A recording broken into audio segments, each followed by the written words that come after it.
Hey there, kids. It's me, Oni the Unicorn. And I'm here to tell you that f***ing your dreams ain't cheap. In fact, it costs a ton of cash to do. So that's why me and the Oh No Radio Show need your help. Just go to the website displayed below and hit us up with some cash, yo. $1, $5, $1 million if you have it to spare. Any amount is appreciated. Well, I gotta go because these dreams ain't gonna fuck themselves. See ya! Oh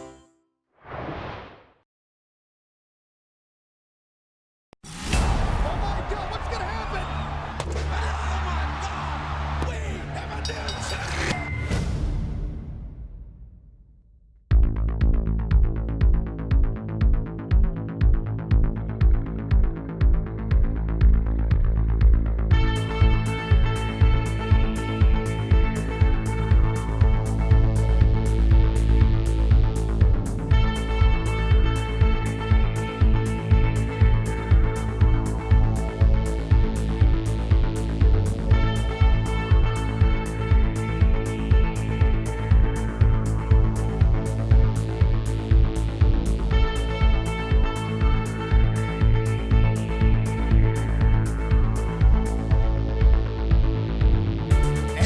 Yes, welcome back to another edition of the Oh No Wrestling Podcast. And it's been a little while. We haven't done this thing just because of schedules. Nothing's really been wrong, but just because of schedules, we haven't really done this thing since before Money in the Bank. And here we are, just a week away from SummerSlam. So, without further ado, my name is Owen. I am the Shartbreak Kid. And along with me tonight, we've not got our King of Bong style Duncan. No. We don't have our modern day Maharaja. We're calling in the big guns tonight because we have the one and only Double J Jansen in the house. Thank you for joining me, Jay. What is up? It's so good to be here again. You know, I was thinking earlier, man, if we had a tag team name, you and I, we wouldn't be Double Clothesline, we'd be Double Butlers because, you know, my middle name is Butler. So it's an interesting middle name. It's an interesting middle. I've never heard that as like a first name. Butler's usually a surname. I say, all right, that's interesting. Yeah, I love Double Butlers. I love it. And we'll get into plenty of the Double Clothesline stuff because that has really like come into effect with the MJF and Adam Cole alliance. Pretty much since the last time we talked. I mean, I think there was signs of it brewing, before that, but now, of course, it's in full effect. And given this week's last collision, it seems like we may even be seeing a little bit more of it, which is very, I would say, a very, very good thing. Let's just start there. How have you felt about this whole program and all the vignettes that they've done and leading up to this, with the Blind Eliminator tournament and everything, and then leading up to this FTR Adam Cole MJF match, what were your thoughts of it all, and what were your thoughts going into the match? Yeah, I've been enjoying all the segments. I think they work great together. Adam Cole kind of needs something right now with Roddy in his neck brace, and Kyle O'Reilly still missing in action. So I've been enjoying it. I wasn't sure if they actually got me the other night with the possible swerve turn, and there wasn't a turn, and I was actually pretty happy with that. I like where they're going with things, and I really kind of hope they keep them as a tag team for a while. I do too. I think it was a unique way to do it. I think it keeps us guessing as to maybe, the inevitable turn, when and who will turn. I mean, there's so many complexities and sort of like spider webs that come with this sort of angle in the storyline, especially like you said with the Roddy Strong thing.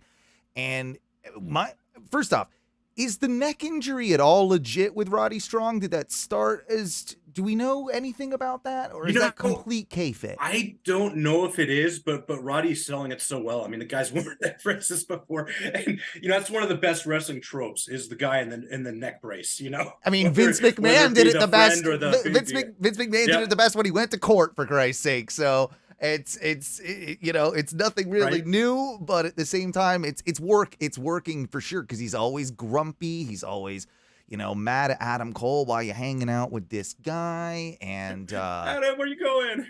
now, on the other side of Yeah. things, it does sound, unfortunately, like Kyle O'Reilly might be out for still a good bit. I've not heard any positive news of anything like that he's cleared. It seems like I even heard a couple days ago that he might be out for longer than anticipated, not expected to return anytime soon. So I guess when it comes to this sort of thrown together tag team with MJF and Adam Cole, I think they both needed something. Adam Cole definitely needed it more than MJF.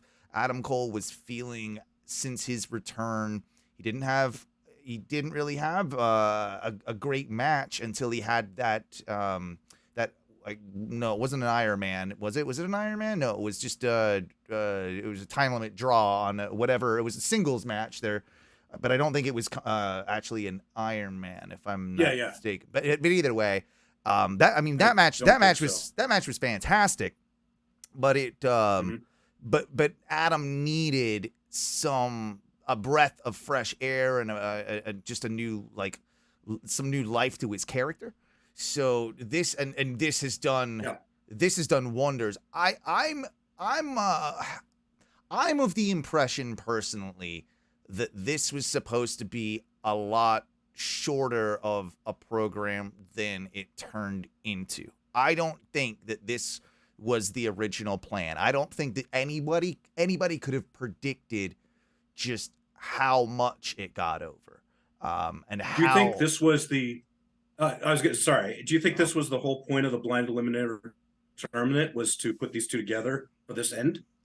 I think that they were always going to be put together, but I don't know that this conclusion would have happened, or lack of conclusion without the turn from either one of them. I felt like that was probably what was meant to happen. The turn was meant to happen to set up a match at All In. Is my gut feeling on it. I mean, we'll never probably know what the deal is with that, but I certainly think that if it wasn't, that they made the right decision to keep running with it just because of the popularity of it. I mean, I've loved, as cheesy as they've been, some of the vignettes that they've done. I think that it was a great selling tool with the Fight Forever video game as well. That was a great way to kind of to use MJF as a guy who, jokes about, or, chastises, I guess, these kids in the locker room playing video games, to have him actually sit there and enjoy, playing one, as a friend with Adam Cole, and to also just see the other side of MJF, that's been, we've seen Adam Cole face before, and we've seen him be heel, but we've never really seen, apart from that week or two there with CM Punk, where MJF was sort of, toying with some babyface kind of traits. We haven't seen this. And kind of in the beginning too of AEW, when he came in as Cody's best friend. Oh yeah. Forget about it. But he was still at that time just being a jerk to the audience, and I mean, he was basically himself, just Cody's friend, And I think we always knew, just based upon his demeanor, that turn was coming, and for sure, and that it would happen. But it's been so endearing, and sort of, it really has shown that this guy can do anything in and outside the ring. I cannot believe that I'm going to go ahead and say this, and I'm not going to call him my favorite wrestler right now, but MJF is the person on my TV that I'm most excited to watch in any given week, because I'm just, for sure, I'm just absolutely enthralled with how he's going to approach things, how he's going to put a new swing on it, and just to get over something as simple in that Big Bill Brian Cage match with the body slam whole thing, and that he finally did the big body slam like Hogan on Andre in front of, now he's saying 80,000 people and all this, it's so hilarious. But to get something like that over, to transition into the double clothesline, again, such a simple tag team move that realistically they've gotten even that move over to the degree that if they do hit it, People love you it. think that they think that, you know, there's a chance that they might get the actual pin because they've got that suspense. They built it up, and it goes to show you that these old wrestling tropes do still work. If you know, the move doesn't have to be that spectacular if you get the story over. And that's what the most brilliant thing about Max has been pretty much throughout his entire career or in AEW, is that he's shown that he can use all these old school tactics to wrestle, of course, like an attraction, and wrestle every few months at times, and then to go out and have stellar matches, but not matches where he's necessarily, you know, doing tope suicidas every 2 seconds. And yes, we finally got to see Max do a tope suicida during this whole thing. Like, so that's even incredible. But I think you were going to say something. I clearly interrupted. Oh no, you're good. No, I was just saying that's one of the great things about watching the man work is he gets it. He understands, even though he's best as a heel, he understands how to play like the fake baby face.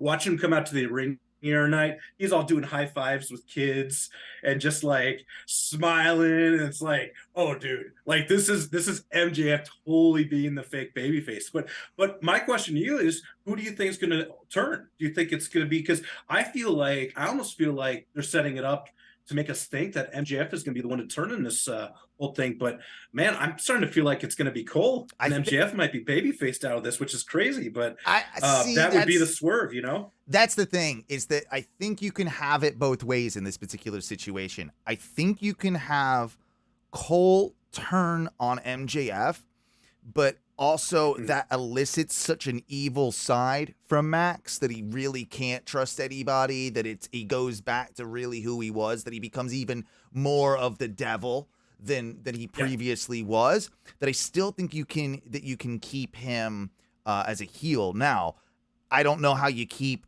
Adam Cole as a babyface after that, but I think that I don't know that even matters, because I like Cole as a heel more anyway. So I think at the end of this program, you've got to see a different side of MJF, where he will be a heel but have some endearing characteristics, and that you'll also use this as something where later down the line you can actually have a babyface run with MJF, like, because now we've seen it in kind of effect. We've got some sympathy for him. And you can now turn Adam Cole heel.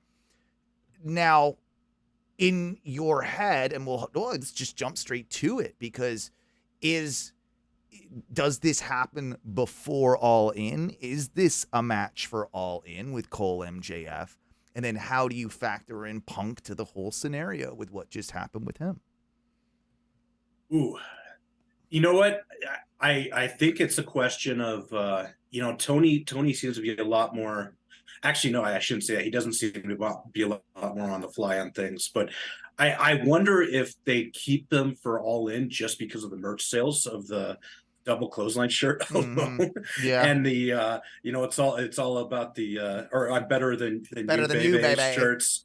I mean, those are selling well, and when you look at the crowds, there's a lot of people with those. So I could see them keeping the team going, and even to a possible maybe second go at the tag titles at All In. I would be okay. I would be okay with that, but I feel like you're robbing them of an MJF singles match, which I've come to really, really enjoy. I guess that's true. And I know there's debate as the real world title, but you're taking away, unless he works twice on the night, you're taking away the possibility of your actual world title at Wembley, which I don't think you can do. You have to have something with that world title, and probably at this point both world titles, if that makes sense. And that's actually a good point. It's tough, because I think you could, and there could be a lot of drama in having technically a face versus face match between Cole and MJF at All In. And I think that's where the turn actually happens. One or the other, or CM Punk gets involved in that match. Saw that online. I got to give credit to one of our members in our group. I'm like, I actually like the kind of idea he had for that. Oh, yeah, I saw that earlier. Yeah, by the way, facebook.com/group/Oh Wrestling. We've always got a, good dialogue going on over there about, all things wrestling. But yeah, Justin Martin said, let Punk talk more and move more, and MJF just brush it off or whatever. Have MJF and Cole because you have to. Punk runs in, lays out Cole for MJF and tells him, I'm taking it back from you, something like that. I don't hate that because what that then can do would be to set up All Out with MJF Punk at All Out for a sort of unification match of those belts. Right. So, which I wouldn't hate because I hate the idea of two belts. I hate the idea of Punk holding onto the belt. It's just so stupid and juvenile. Yeah, I mean, this is the guy. This could very quickly turn into Punk bitch fest. But this is the guy who is saying that he's every show. Yeah, but this is the guy that's ultimately saying that he's the adult in a room of children, and he's the one, right. And he's the one that keeps bringing up this shit and constantly, making the digs. And obviously, we're seeing a slow, even if it's not a full heel turn with Punk, we're seeing him play these reactions to the crowd. He knows what he's doing. He knows exactly. I mean, and for all I can fault the motherfucker, it's working great. So, oh yeah. What do they say about wrestlers? It's not if you're getting booed, if you're getting cheered. It's about just that you're getting a reaction. And boy, oh boy, is he getting a reaction. Some very, far on the boos, and some very far on the. I was gonna go far left and far right there, but right. But and it just shows you that he's such a divisive figure that he can play both. And ultimately, I think this has to turn into a full. I do think you have to go full heel MJF full heel Punk at some point. But he's not there right now, and he's definitely. I mean, we saw it the other night with Starks, right? We saw half the crowd behind Starks and half the crowd behind MJF, and with this whole belt thing, I feel so bad for Toni too, because of this sort of undermines him again. It's like, well, I mean, Toni stripped you with the belt, so you're not the world champion. And like that part is irritating. And also, those belts are really expensive. Stop spray painting them. Like, like, yeah, and that's the thing is this is a company that did interim titles for the longest time. And it feels like another version of that. It feels like another version of that. And if they're gonna do that, then just call it that or something. But yeah, I feel like we've been through this with Punk before. I feel like there was a couple times in the WWE, and this was during my dark period in wrestling, so correct me if I'm wrong, but didn't this happen a couple times before where he left as champion and came back still acting as champion? Claiming to be champion. I mean, that's partly my dark period as well. What I'm gathering from, I think Dave was talking about this, good old Melts.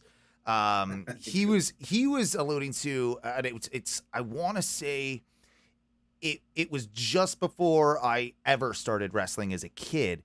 There was a Ric Flair angle that involved something very, very, very similar to this back in the day. And I think it kind of even was a factor in the Four Horsemen. And maybe like I have to go back. I'd have to go back and research my history on that. But there's some connection to that. And I want to say that some anniversary of it played into like this night and all that. So again, I want to do a little bit more research on that, but that would be such a Punk thing to do, to go back in history to look at something and reuse an angle from the past. And I believe it was like Flair calling himself the real world champion. This might have been pre-WCW. It might have been like Crockett days or just as WCW was taking off, but it's in that world that I just wouldn't be surprised if this is Punk doing something like that. Wrestling trope for sure. Yeah, and of course it gave me, NWO vibes the minute black spray paint comes out on a big gold belt. you know, like it's not the big gold belt, but it's a big gold belt. And it, you know, I think, you know, people are talking about, oh, he drew the X through the E of the elite and all that. Well, I mean, it would be just in the center of the belt. So I don't like, that's a little stupid, but of course, like, a happy coincidence for Punk in that sense. I'm sure he would like to draw the X through the elite. So, you know, it, I mean, maybe Punk's just really into the new version of Twitter and he's like, hey, I'm the X champion now. Yeah, well, I mean, he could be. I mean, maybe Elon spent his money on dumber shit. He could, he could have paid Punk to put a big X on it, and there you go. Yeah, but Punk's not in it for the money. So, but I'm with you. And the spray paint thing, another really old wrestling trope here. I think we have,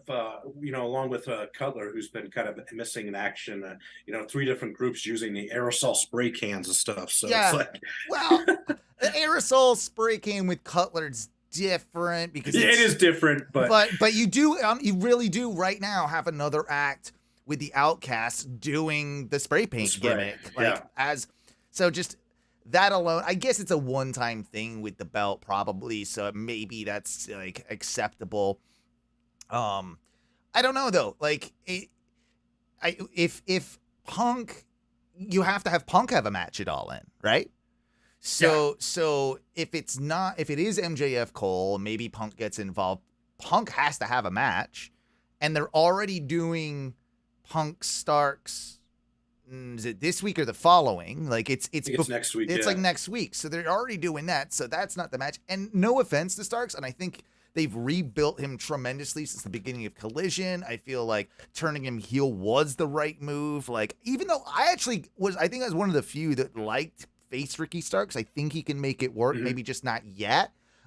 This sort of like it's a weird one. He's almost got an LA Knight thing about him right now, where I was gonna say that. Yep. He is acting heel, but getting cheered as a babyface. So it's a weird dynamic with him, and it might only be because he's feuding with Punk that he's getting that reaction. I think he still gets cheered against another, like if he gets like an actual face. But I still think he gets some, but not as much. So you got to be careful, kind of like where you position him and who you put him in there with. I don't really see the big match at All In between having it be Punk and Starks, like it, unless there's some really great stipulation with it where it makes it half the work. But they already kind of have the stipulation going into their next match where they have the, you know, special guest referee with Ricky the Dragon Steamboat, which is fucking nuts. That was out of nowhere. I did not expect that. So I'm gonna go ahead and say something that's not particularly popular in the wrestling world or podcast communities. I think the guy gets a bad rap as a whole. I know he said some questionable things, but I do listen to Jim Cornette on occasion because I do think he has a brilliant wrestling mind. And he brought up something I had never, ever thought of. I never would in a million years, because we know Ricky the Dragon Steamboat as being as milquetoast, baby, you know, white meat baby face as you can possibly get. But apparently, according to Cornette, Steamboat always wanted one run as a heel in his career. And he never got one, right? He was always the perpetual babyface. What if this is his chance to do it? What if this is his chance to actually screw Ricky Starks out of the victory? You know, that's a tremendous thought. And they actually went out of their way the other night to mention that every time Steamboat has been a special referee, he's so fair. He's down the middle. Yeah, he's so fair. So he's got it now. That's that out. Yeah. That's what is it? Chekhov's gun, where you if you're introducing a gun in the first act of a story, you have to use the gun in the third. So it's this right now with Ricky the Dragon Steamboat being so perfect, being so fair, that realistically you absolutely should help have Steamboat help Punk to the victory to beat Ricky Starks. Now, if that happens, Starks, I mean, Steamboat has wrestled within the last couple years. And could you do, I mean, I don't know who you would pair, but could you do a tag match at All In that's Punk, Steamboat, Starks, and I mean, I'm thinking here like who you would go with. The logic would have to be Flair. But right, yeah. I mean, the logic would have to be Flair Steamboat, right? Like it's the one of the all-time greatest feuds. The characters of Starks and Flair would be perfect together. Like right. I hate this, and I know what happened the last time we saw Flair in the ring, and I know it wasn't pretty, but I don't know. It's for just a spectacle to say that you did that, and Flair would be so down to do this. You know, he would be down for it, but I wonder if he's still a bit of a toxic person for some promotions. Well, the WWE has put him back in the beginning there, haven't they?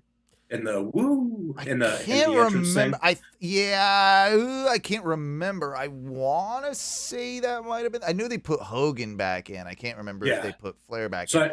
I just your point. I don't know if that's going to factor into that, but I don't know, because I feel like at the end of the day, the match people want is Hangman Elite or Hangman Bucks versus Punk FDR, and I know we're not going to get that. No, but that is the best possible match you could do it All In, because that would be nuts.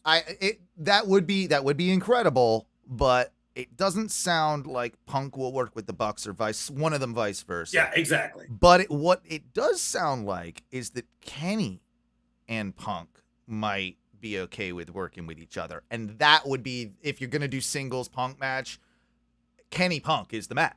Like, if you're not going to do Kenny Osprey 3 or 4, whatever, like in AEW, it'd be, I guess, 3 if you count the New Japan now. Yeah, Forbidden Door, all that. So if you're not going to do that at Wembley, I think Punk Omega, if they're willing to do it, that would be your way to get both of them on the card, because Omega's obviously got all the stuff with Calis, and now we've got, it seems like, let's hope that the BCC Elite thing is done, right? Like after I think they moved on to Jericho. I think Calis moved on there. Exactly. So if now we've got kind of like, I mean, I guess you could do Jericho Kenny again at Wembley, but don't. No, nobody wants. I don't think anybody wants that. Jericho's going to have to be on the card. Punk match, or you need a 5-star match, which would be your Osprey. Yeah, you would want to do that. I've heard Takeshita being bantered around for it because, of course, Calis' associations. I just don't think Takeshita's there on that level yet. I think he's going to be there. As such, he doesn't have. If he had been there maybe a year longer before Wembley, I think we could have done this. But he doesn't have the name value that you need for such a high profile match on a stadium level that we're talking about. I mean, like, right. And yeah, like you can theoretically use him, I think, in a better sort of upper mid card match. I think he probably gets on the card. Hell, Takeshita Jericho kind of works. That's what I'm thinking they would probably do. Because there's been that courting with Don Callis and Takeshita and Jericho, and we got another painting out of it, which was it's another good. They're the best with Bad News Brown. Oh, that was amazing! Like perfect. So good. Can I also say really quick too? I love Don Callis's entrance music, in quotes, like his my God. It's just this it's just the looming sound of death that kind of just like that kind of rolls through, and it's so perfect for him. Oh yeah, Don Callis he's great in that role, and I feel like that's where we're going. There's because Jericho seems to be kind of baby faced right now, so I don't see him joining up with Callis and Takeshita.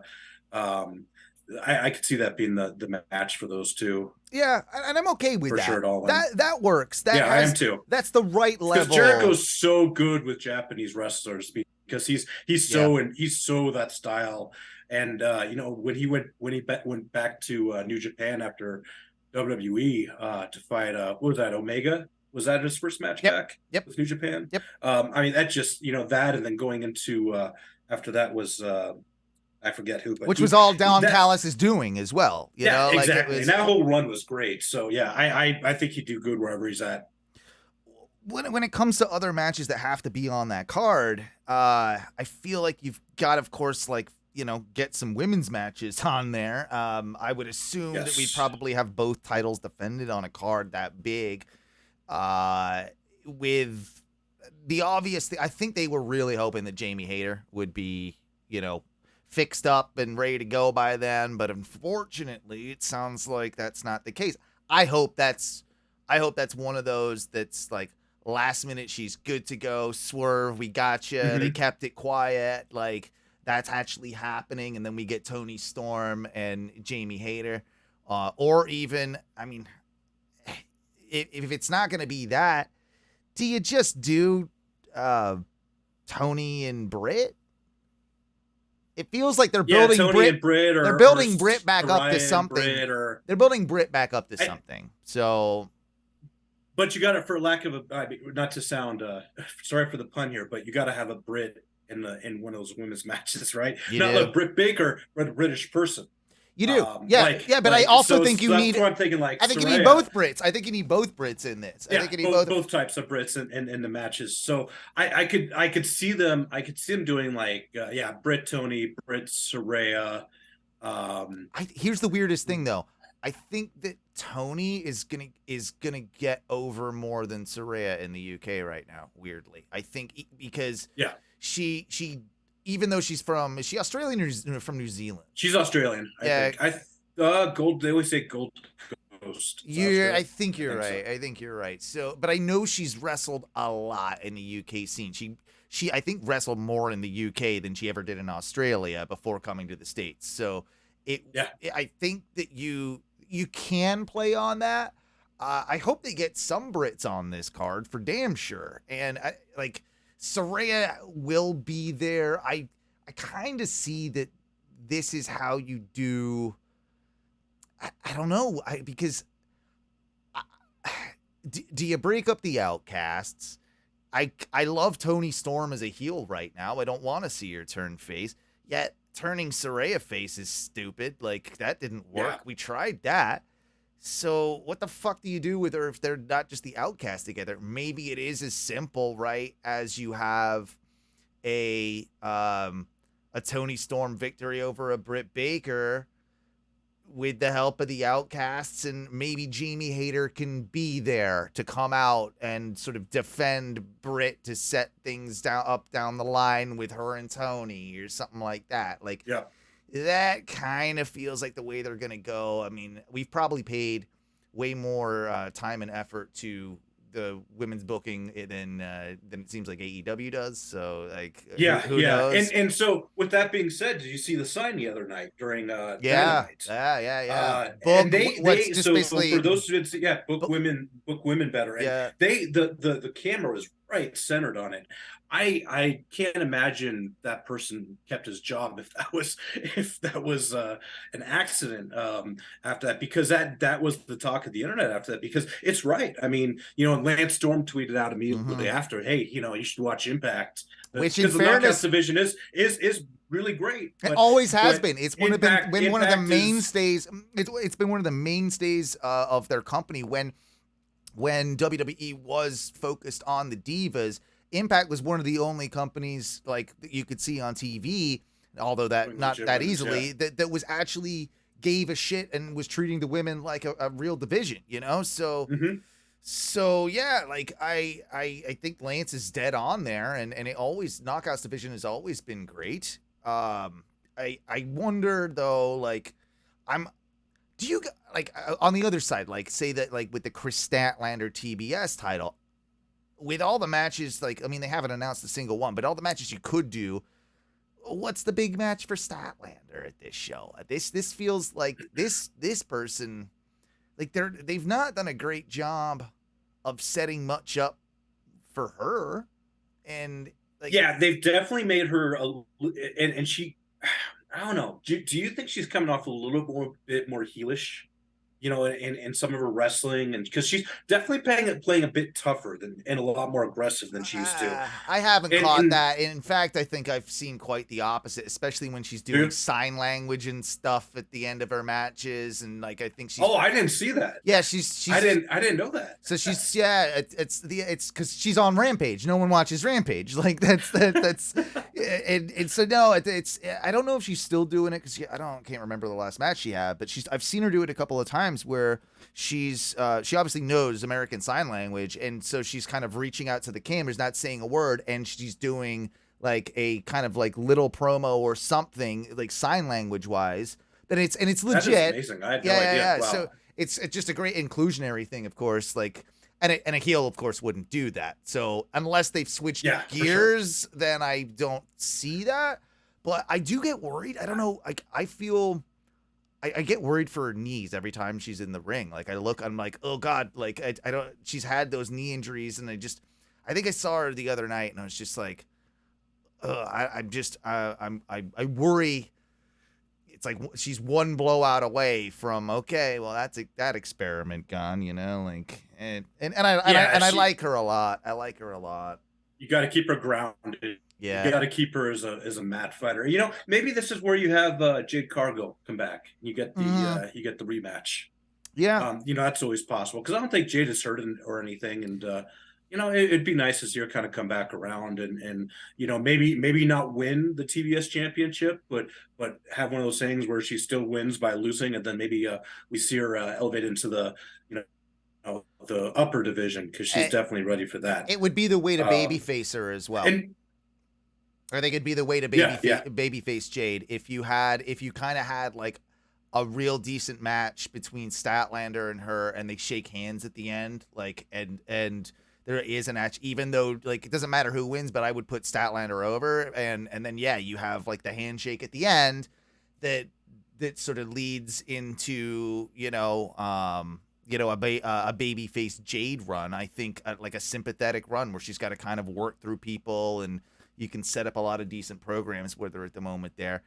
If it's not her, get Athena out of Ring of Honor, and like I think that would be a perfect program for Athena and Statlander. I think would work wonders together. And quite frankly, Athena's great. And if you go that route, I put Athena over. Yeah. Maybe sure. maybe Definitely not at agree. Wembley. Maybe not at Wembley, but certainly have something leading to a second match or something where Athena goes over. Like I think that I'm okay. I'm okay with a little bit of flip flopping of that belt for a while. Like I think that you need to do it to establish a better women's division in general. Like I think that you need more champions, and I think that it's unfortunate that it's taken this long for Statlander to get it. But I think Statlander's over enough that she doesn't need a super long title run to have a meaningful run. And that's why I say that realistically, like I wouldn't even be mad if Jade won it back, or I like again, it would have to be Jade or Athena, but I think Athena winning it would work wonders. Yeah, no, I agree. I think Athena would be the fans don't know her that well because she just hasn't done much outside of outside Rampage and Ring of Honor, and she's the current Ring of Honor champion, or is it Willow? No, Athena is, yeah. Athena's okay. Yeah. And so that's right. So it'd be a good way to really get fans to start to know her, because I think she is a great wrestler, and I that was one of my hopes for Collision, bringing it back around, is that we do get more women's matches, because I do feel like there's only one women's angle being worked on at a time, and that's always been very problematic for AEW. There's usually more than one, but one is so subtle it's barely there, and it's barely on TV. There is usually more than one, but there's so much going on, you don't even pay attention to it a lot of the times, right? That's my problem with it.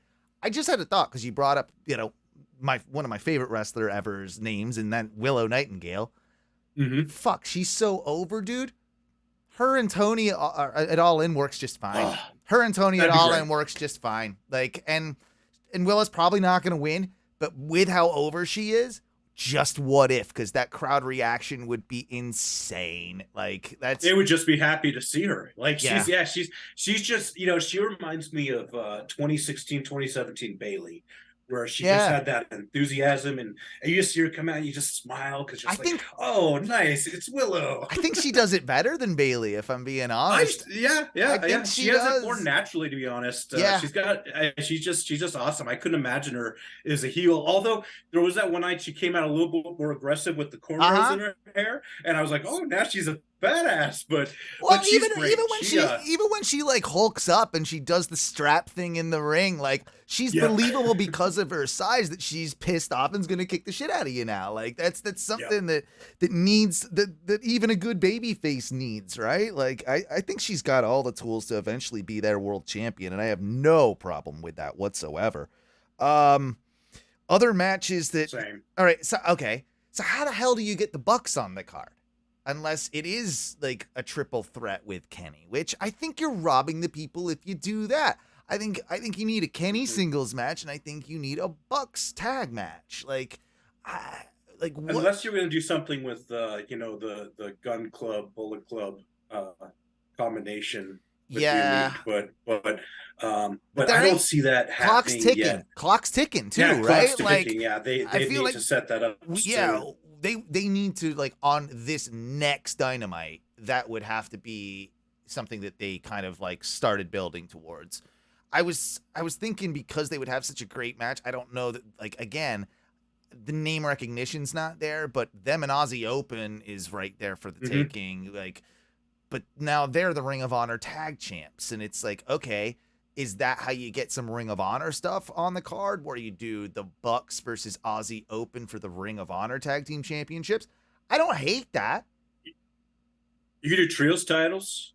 You could do, because House of Black, I bet they've got to be on that card. Yeah, but again, so you would do it as Hung Bucks then, probably, right? Like, I think that would make the most sense. Hung Bucks. But I feel like we've seen that though.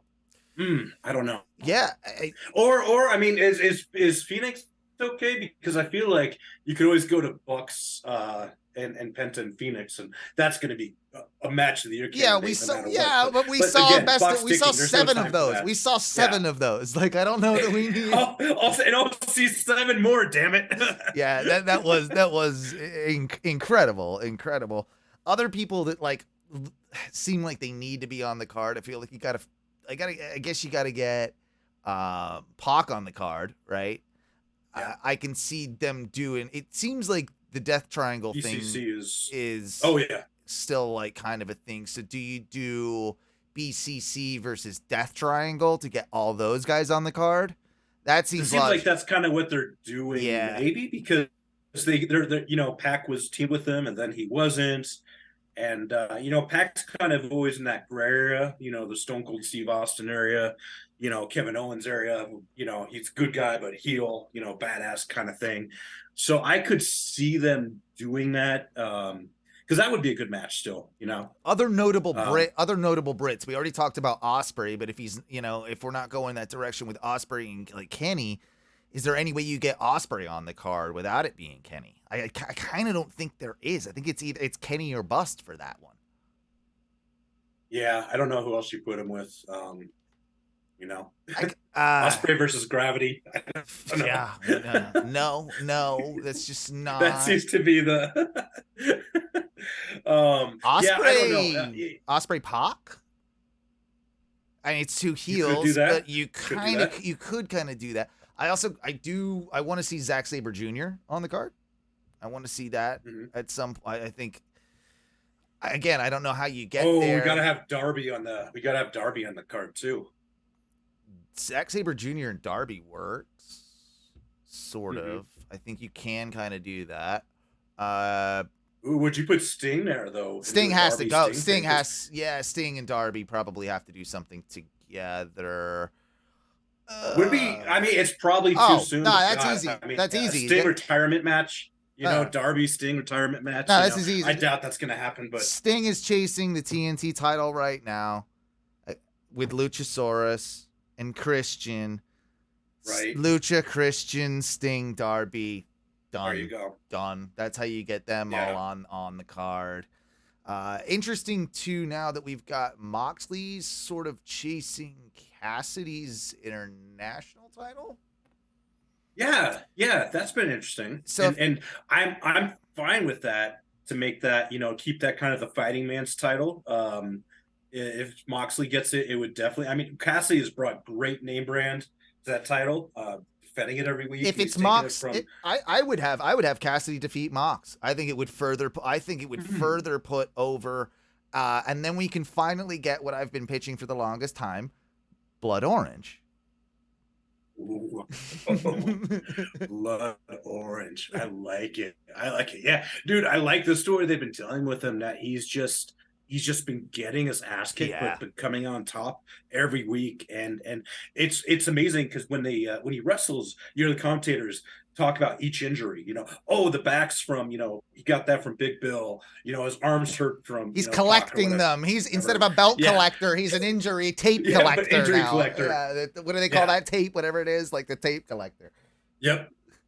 I mean, it's been great with him. So I wouldn't mind seeing that defended there, and to see him come out on top. Either way would be good. So, see, this is a match that they'll probably do it All In. I just don't think it's really that worthy with the amount of talent roster that you have, especially given the character metamorphosis that we've seen. But I can definitely see them doing Hook and Jungle Boy at All In. Mm-hmm. Are you as down on this Jungle Boy thing as me? I actually like it. I know it's kind of cliche. He came out the week after, and he's like, cut my music. I'm wearing a leather jacket now. I'm just Jack. I just like, it's something different for him. I like the idea. I like the idea. I don't know if I like the execution. Yeah, no, I get it. It is definitely a rough landing. Because Jungle Boy, has this man ever been a heel in his entire run? I mean, he's so young, and he just obviously I think he's only ever played that Jungle Boy character. So to go to Jack Perry and to it is different for him. So we should probably give him a little bit of leeway and see how things go. But yeah, for sure. But his promos, I mean, his promos, actually, they haven't been that bad. Someone needs to help him write some cool lines. If he's a couple of cool lines away from making it work, because the stuff that he's either coming up with on his own or being fed like from someone else, like the whole and I'm banging the hottest bitch here and that type of thing. It didn't come across as cool. It came and I'm not. He needs to be a smarmy twerp of a heel, but he still needs a touch of cool to him added in the mix. And the theme song, what is it, Beethoven's Fifth? That's got to go. Oh, no, see, I like that. I kind of like that. From, I kind of like that, because I'm a sucker for classical music for wrestlers. Yeah. But I could see him get it to work. I do like the one thing that's working really well, I think, is the, driving away in the car thing. Like, he has the driver, chicken shit heel drives away in the car. Makes me wonder if we're going to find out who, who the driver is? Yeah, I hadn't even thought of that. Like, he would benefit from having a manager or somebody. Maybe it even is Anna Jay, right? Because they're realistically splitting up the JAS in the near future, and it more or less has done already. So it could be her, and she could be, driving him away, and she could come to the ring as like a valet in a, in her leather jacket and that type of thing. And he's already invoked her name, so why not? Why not? I don't mind that. I think, I wish it was somebody that was a little better on the mic, him or her herself, that was for sure. So that's the only problem in doing that. The thing that I would do, and again, this is something I cannot take credit for, because someone I believe on Reddit had this idea, but when it comes to his music, have him go full on his dad, have Mikey Ruckus make a knockoff of the Beverly Hills 90210 theme song, Oh, and it's the Hollywood that would actually be fantastic.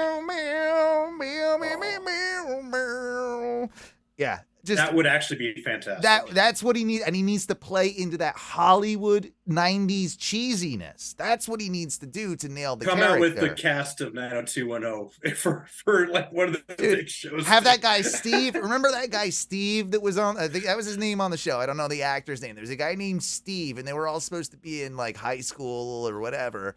And Steve was already like looked like he was like 43, and like he was like that guy probably actually doesn't look older now. He's probably like leveled out, but it'd be hilarious if he brought Steve out and good old like a Dylan or whatever happened to half of that cast. I don't know. Like they were. Whatever you do with them, I think it's good that they're at least doing something. Like it's rough, but I'm glad to see at least something. How many times? I don't know. How many times can you go through this to try and get someone over? And like he was over in the early stages, but Jungle Boy hasn't been over in a while, man. I think there's something for him. It's gonna happen. It's gonna click, but. We haven't quite gone there. You know? Okay, I got an idea. And this is just completely left field. I have no basis for this whatsoever. But a guy that it's not particularly clicking with right now, in my opinion, since they brought him back at the beginning of Collision, is Miro. Pair up Miro and Jungle Boy. Like Miro's taking him under his wing. And he's like, not necessarily being a dick. He's a bit of a bully to him. But he's not being a dick. He's just kind of like that drunk uncle kind of being a dick, grabbing you in the head like, come here. Like, that type of thing. I think he can make something work like that. Like, and because Miro is good enough with his acting and with his kind of like his character work that some of that might actually rub off on Jack Perry. If it's not him, he needs someone like that. Yeah, for sure. 100%.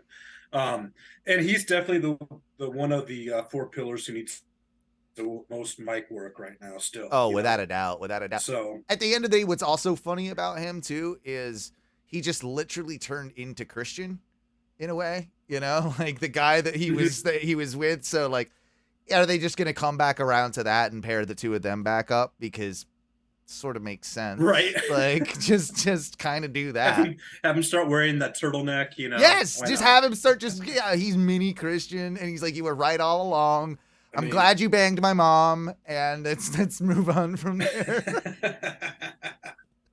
They did have the promo before Jack Perry's match a month ago or something, where they had Christian do the video package, where he actually was like, oh, he's still the, one of the toughest sons of bitches, like I've ever worked against. I may not like him, but whatever. So they do kind of leave that open, but I would be so disappointed if they went back that, route and brought it in full circle. Cause the Jurassic Express thing was fun. I don't think would be a great heel team. Unless you went full dark and you brought back like a totally dark Marco stunt, who was just like pure evil. No. In the full like robes, just. Do you remember when they had Alex Abrahantes come out with the dark eyes? And he looked like the not the Crypt Keeper, but who am I thinking of from Bill and Ted? Like the guy Death. Yeah, he looked like Death from Bill and Ted. That's exactly what he looked like. But no, like it's interesting that we haven't had a single match announced for All In, and here we are speculating. Mm-hmm. And again, it's like it's at the end of August. We've literally got about a month now, of TV to build this, and very surprising that only was it on this week's Collision, that CM Punk was the first person to even acknowledge that we've got this show coming up. For all the issues with him, at least he kind of did that. This past week's Collision though, it was fantastic. I gotta say, I really enjoyed it. I haven't been catching a lot of Collisions live. I happened to catch this one live. I think it'll probably, I don't know what the numbers it did, but it probably will do a decent number for that time slot. I'm fully digging the Bang Bang Gang more and more and more. Everything with Bullet Club Gold is clicking. Is so that entrance to the Guns is one of the best entrances in AEW right now. And it's so crazy to say that. I mean, and that's just one of those examples of one of those teams that just, they did something that clicked. It suddenly was just like, fuck. Before Yeah, you were ever on the show, one of the things I said early on in kind of AEW, we were, doing the hypothetical, who do you think would work in WWE? And I always said the Guns. There's something about their presentation, and this is just even furthers that with me. Like, the Guns would totally work in WWE, no problem. Like, they've got an aesthetic for it in my eyes. And they've got the right amount of just punchable faces. Like, punchable faces, and just that, like, they're so sure of themselves, just that fucking confidence that you're just like, you son of a bitch. And I know that they probably do live here, but and I find it hilarious because it sort of works for their characters that they're billed from Orlando, Florida. Like it's the right amount of cheese. Like, and it's also like kind of like, in a weird way, almost a dig at the Performance Center in a way. Like, it's certainly like related to that making that association. Yeah. You couldn't be the Undertaker from Orlando, Florida, but you can be the Guns from, you know what I mean? Like, it only works with certain, characters, and it works with theirs.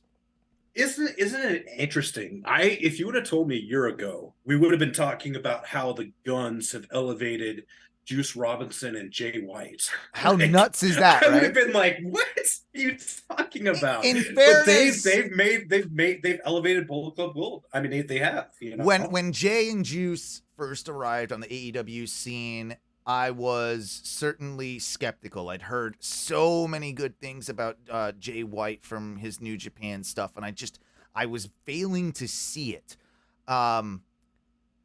I had known of course, Juice's excursions to New Japan and how he'd reinvented himself, and I always thought, okay, I just still don't really get it or what have you, but it all started clicking just a couple of months ago, and that match that they had with FTR was the real, like, the best, what was it, 2 out of 3 falls or whatever.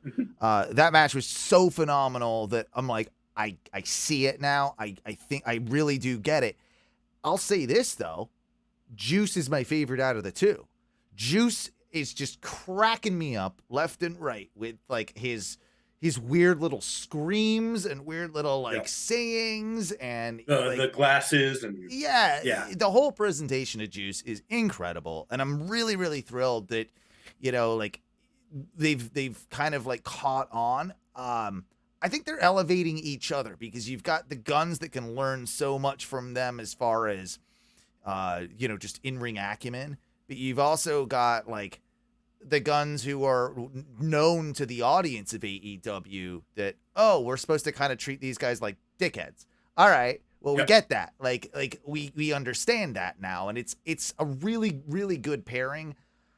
I sort of wish it wasn't Bullet Club still. Like, I kind of wish they would just call it the Bang Bang Gang and be done with it instead of, like, including Bullet Club at all, because now there's been so many variants that the Bullet Club is just like, it's so watered down that it doesn't make sense, and it also doesn't make any sense. The NWO in 2000. Well, and Jay White got kicked out of the Bullet Club, so. Like, that's right, he did. Yeah. So, like, okay, like, you're just gonna. He, like, when it started his own version. Yeah. All right. Okay. Screw you guys. Yeah. See you later.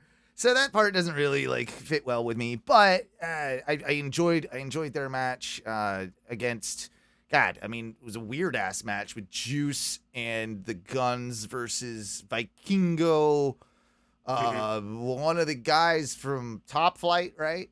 And the one who's not hurt. The one that's not hurt. And then on Action Andretti. Could we just ditch that name, Action Andretti, please? Like, this just can you be like Alex Andretti or something? I don't know. Just dude, Andretti alone just sounds like, if you just say Andretti, like, that's like, that sounds good. You know what he reminds me of Max Moon for some reason. Like, you remind me of Max Moon. Interesting. And I just, like, it's something about the aesthetic, and, like, I know he doesn't have a stupid mask or whatever, but I don't know, like, the way he looks like somebody that would fit in the like the the new era of WWE, like that whole like right. Duke the Dumpster Droese era of WWE, like the No Limits the Ruthless.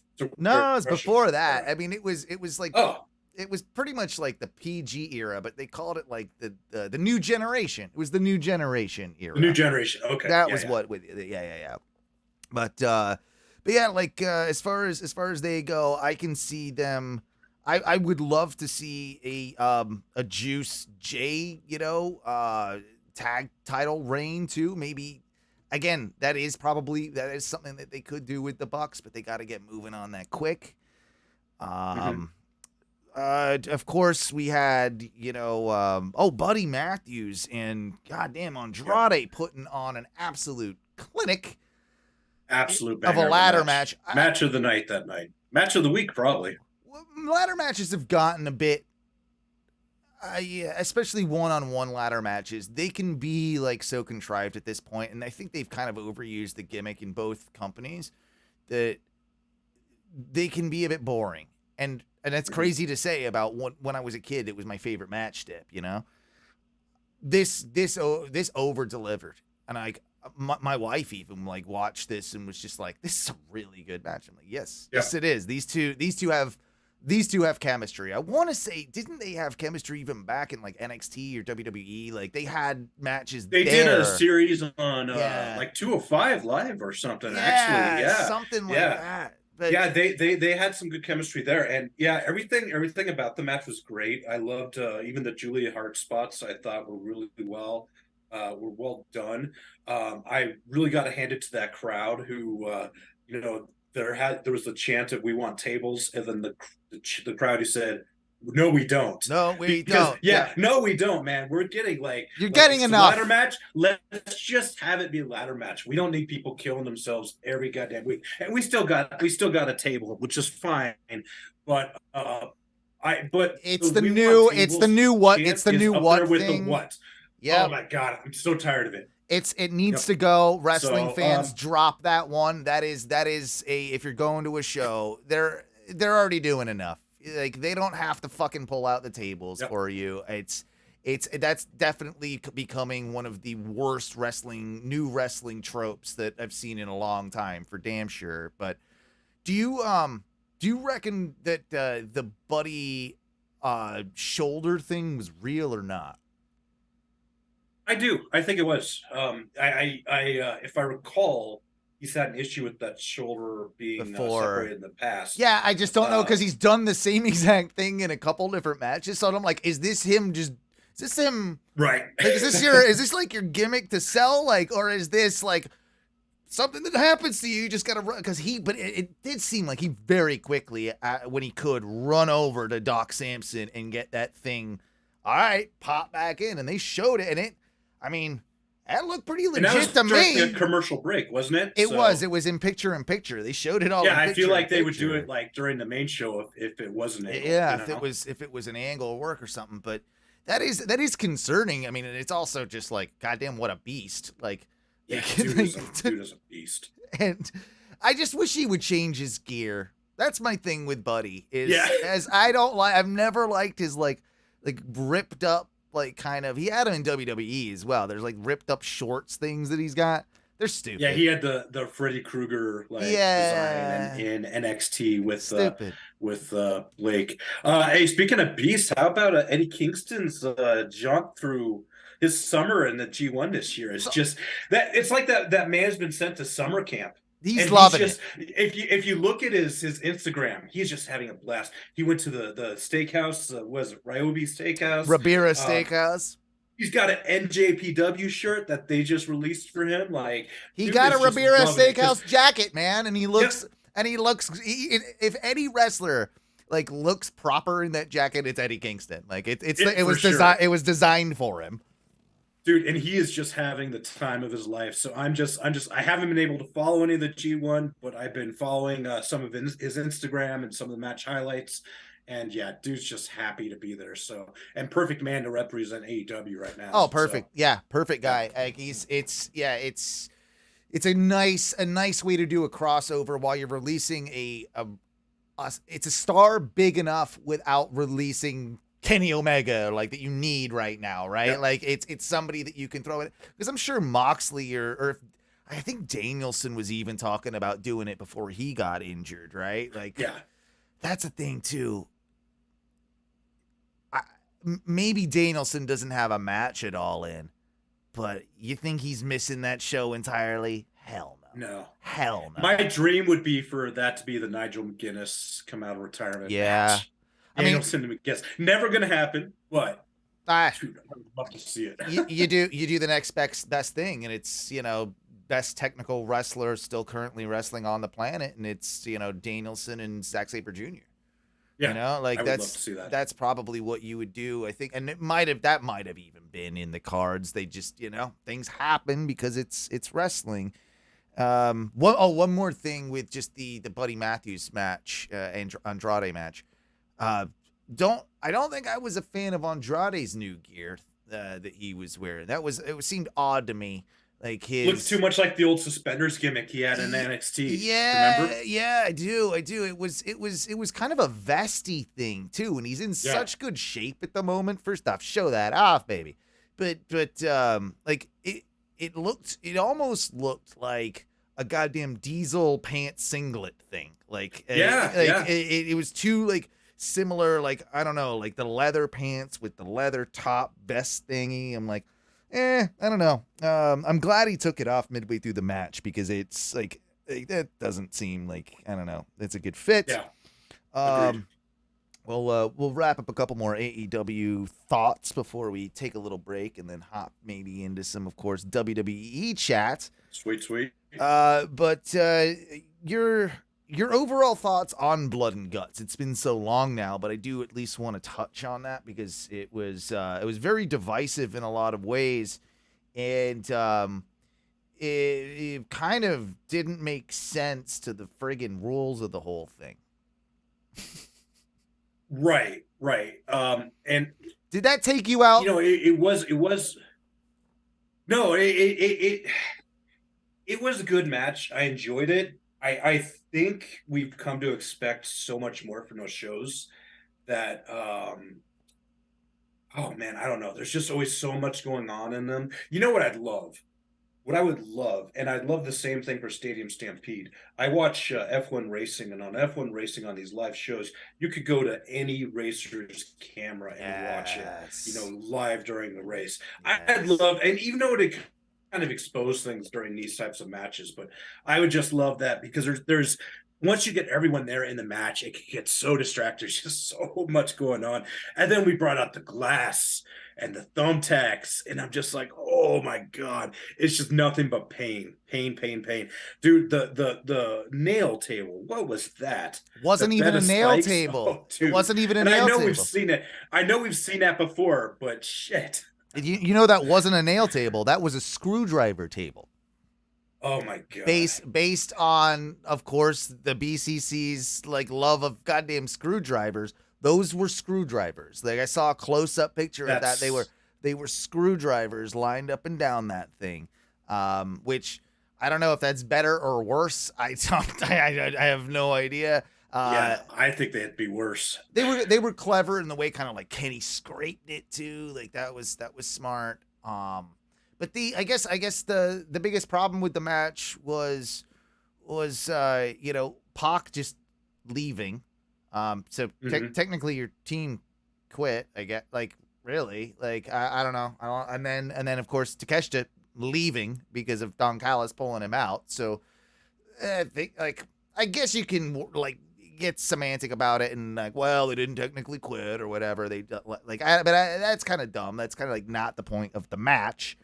And then it was a real bummer to see Kota Ibushi just not deliver at all.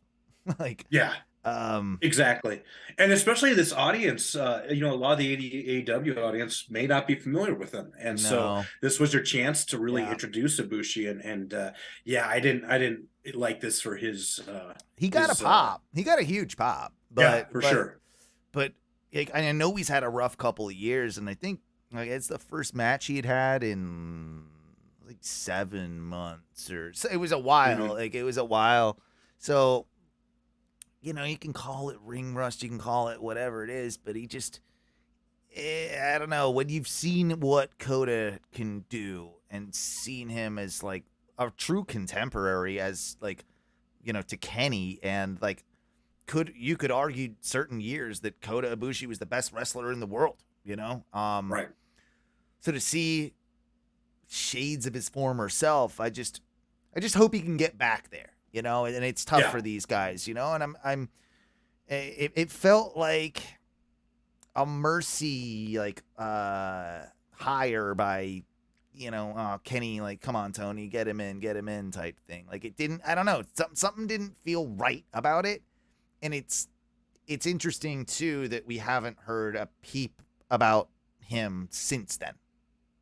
Yeah, In yeah, AEW, really, like nothing. that is interesting. So like one, like, is that just it? Like, are they going to do a Golden Lovers reunion at All In, for instance? Will that even play for that crowd? I don't know. Like, it was just a Golden Lovers affair to remember. Yeah, just a short little jaunt, you know, a one night stand, maybe, if you will, for the Golden Lovers.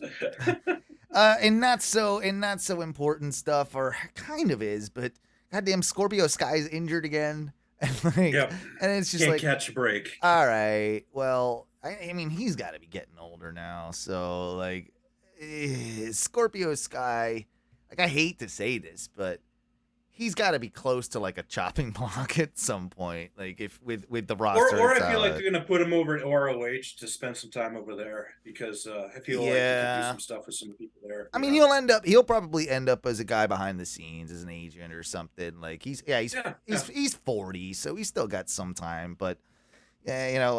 Oh, and speaking of behind the scenes, Chris Hero being hired as a full-time producer for AEW. Which great get.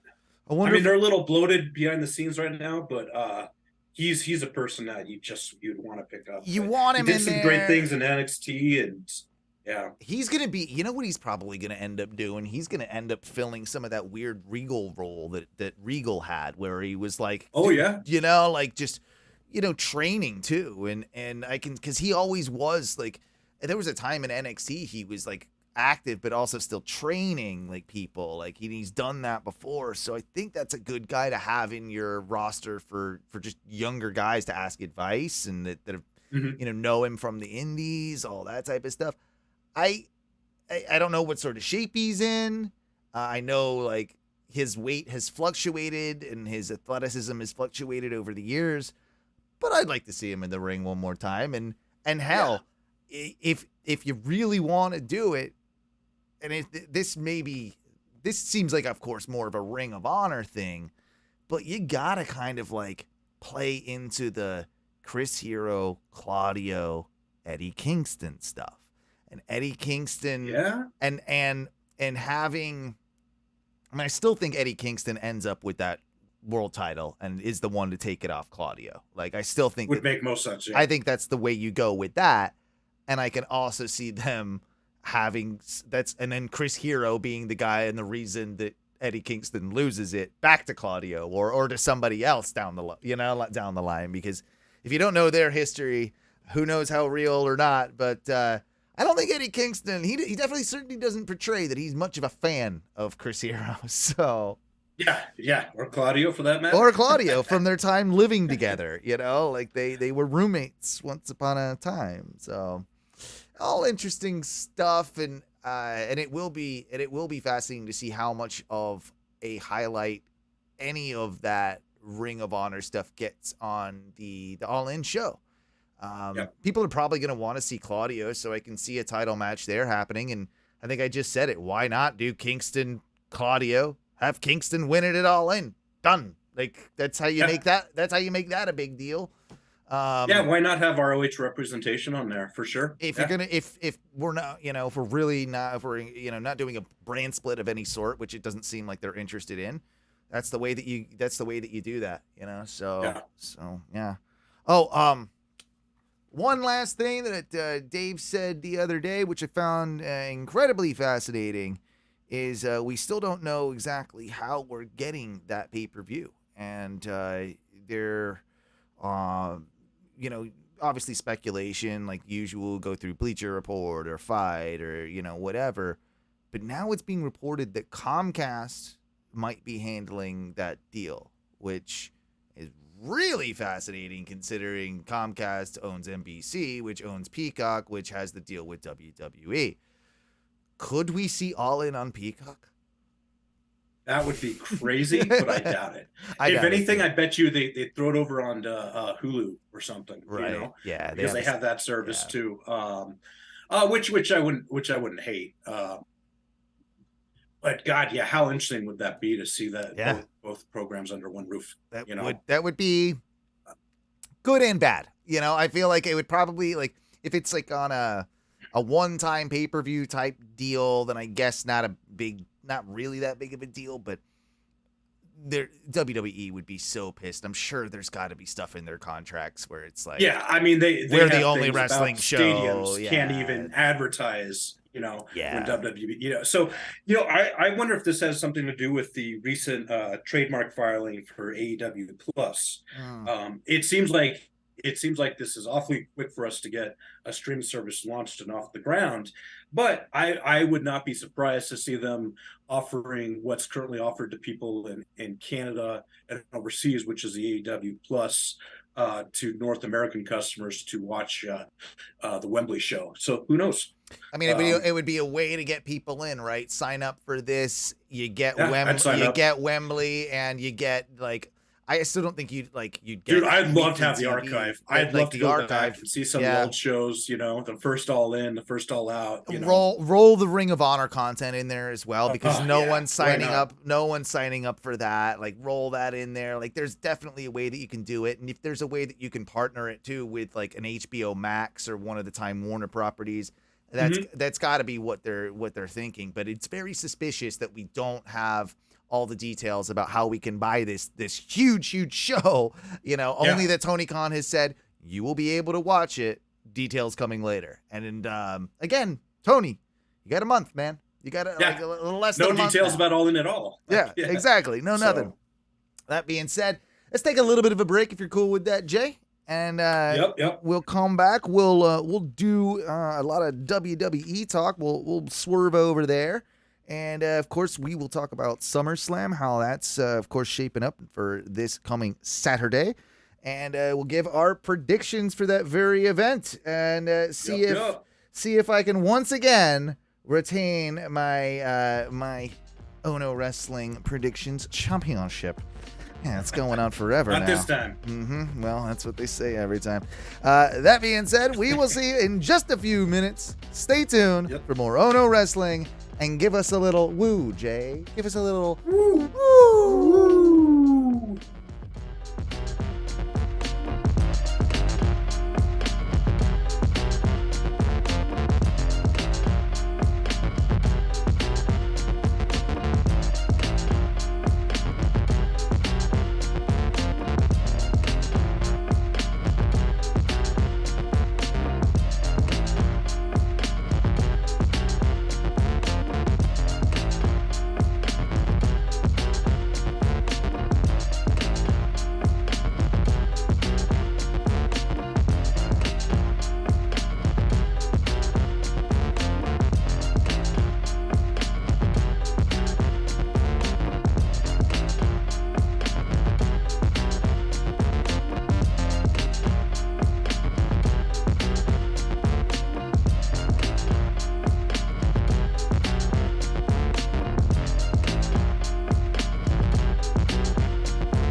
Yes, welcome back.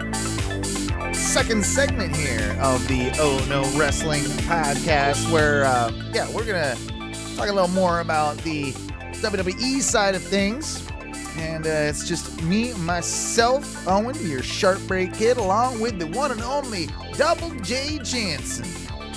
Yo, yeah, you back? Yeah, buddy. I put up a poll, by the way, over on our Facebook group page. By the way, join that, facebook.com/groups/Oh No Wrestling, OHNO Wrestling.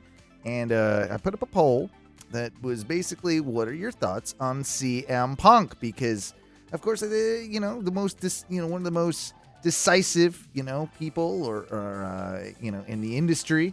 And your options are love him, like him, distaste for him, hate him, it's complicated, or indifferent.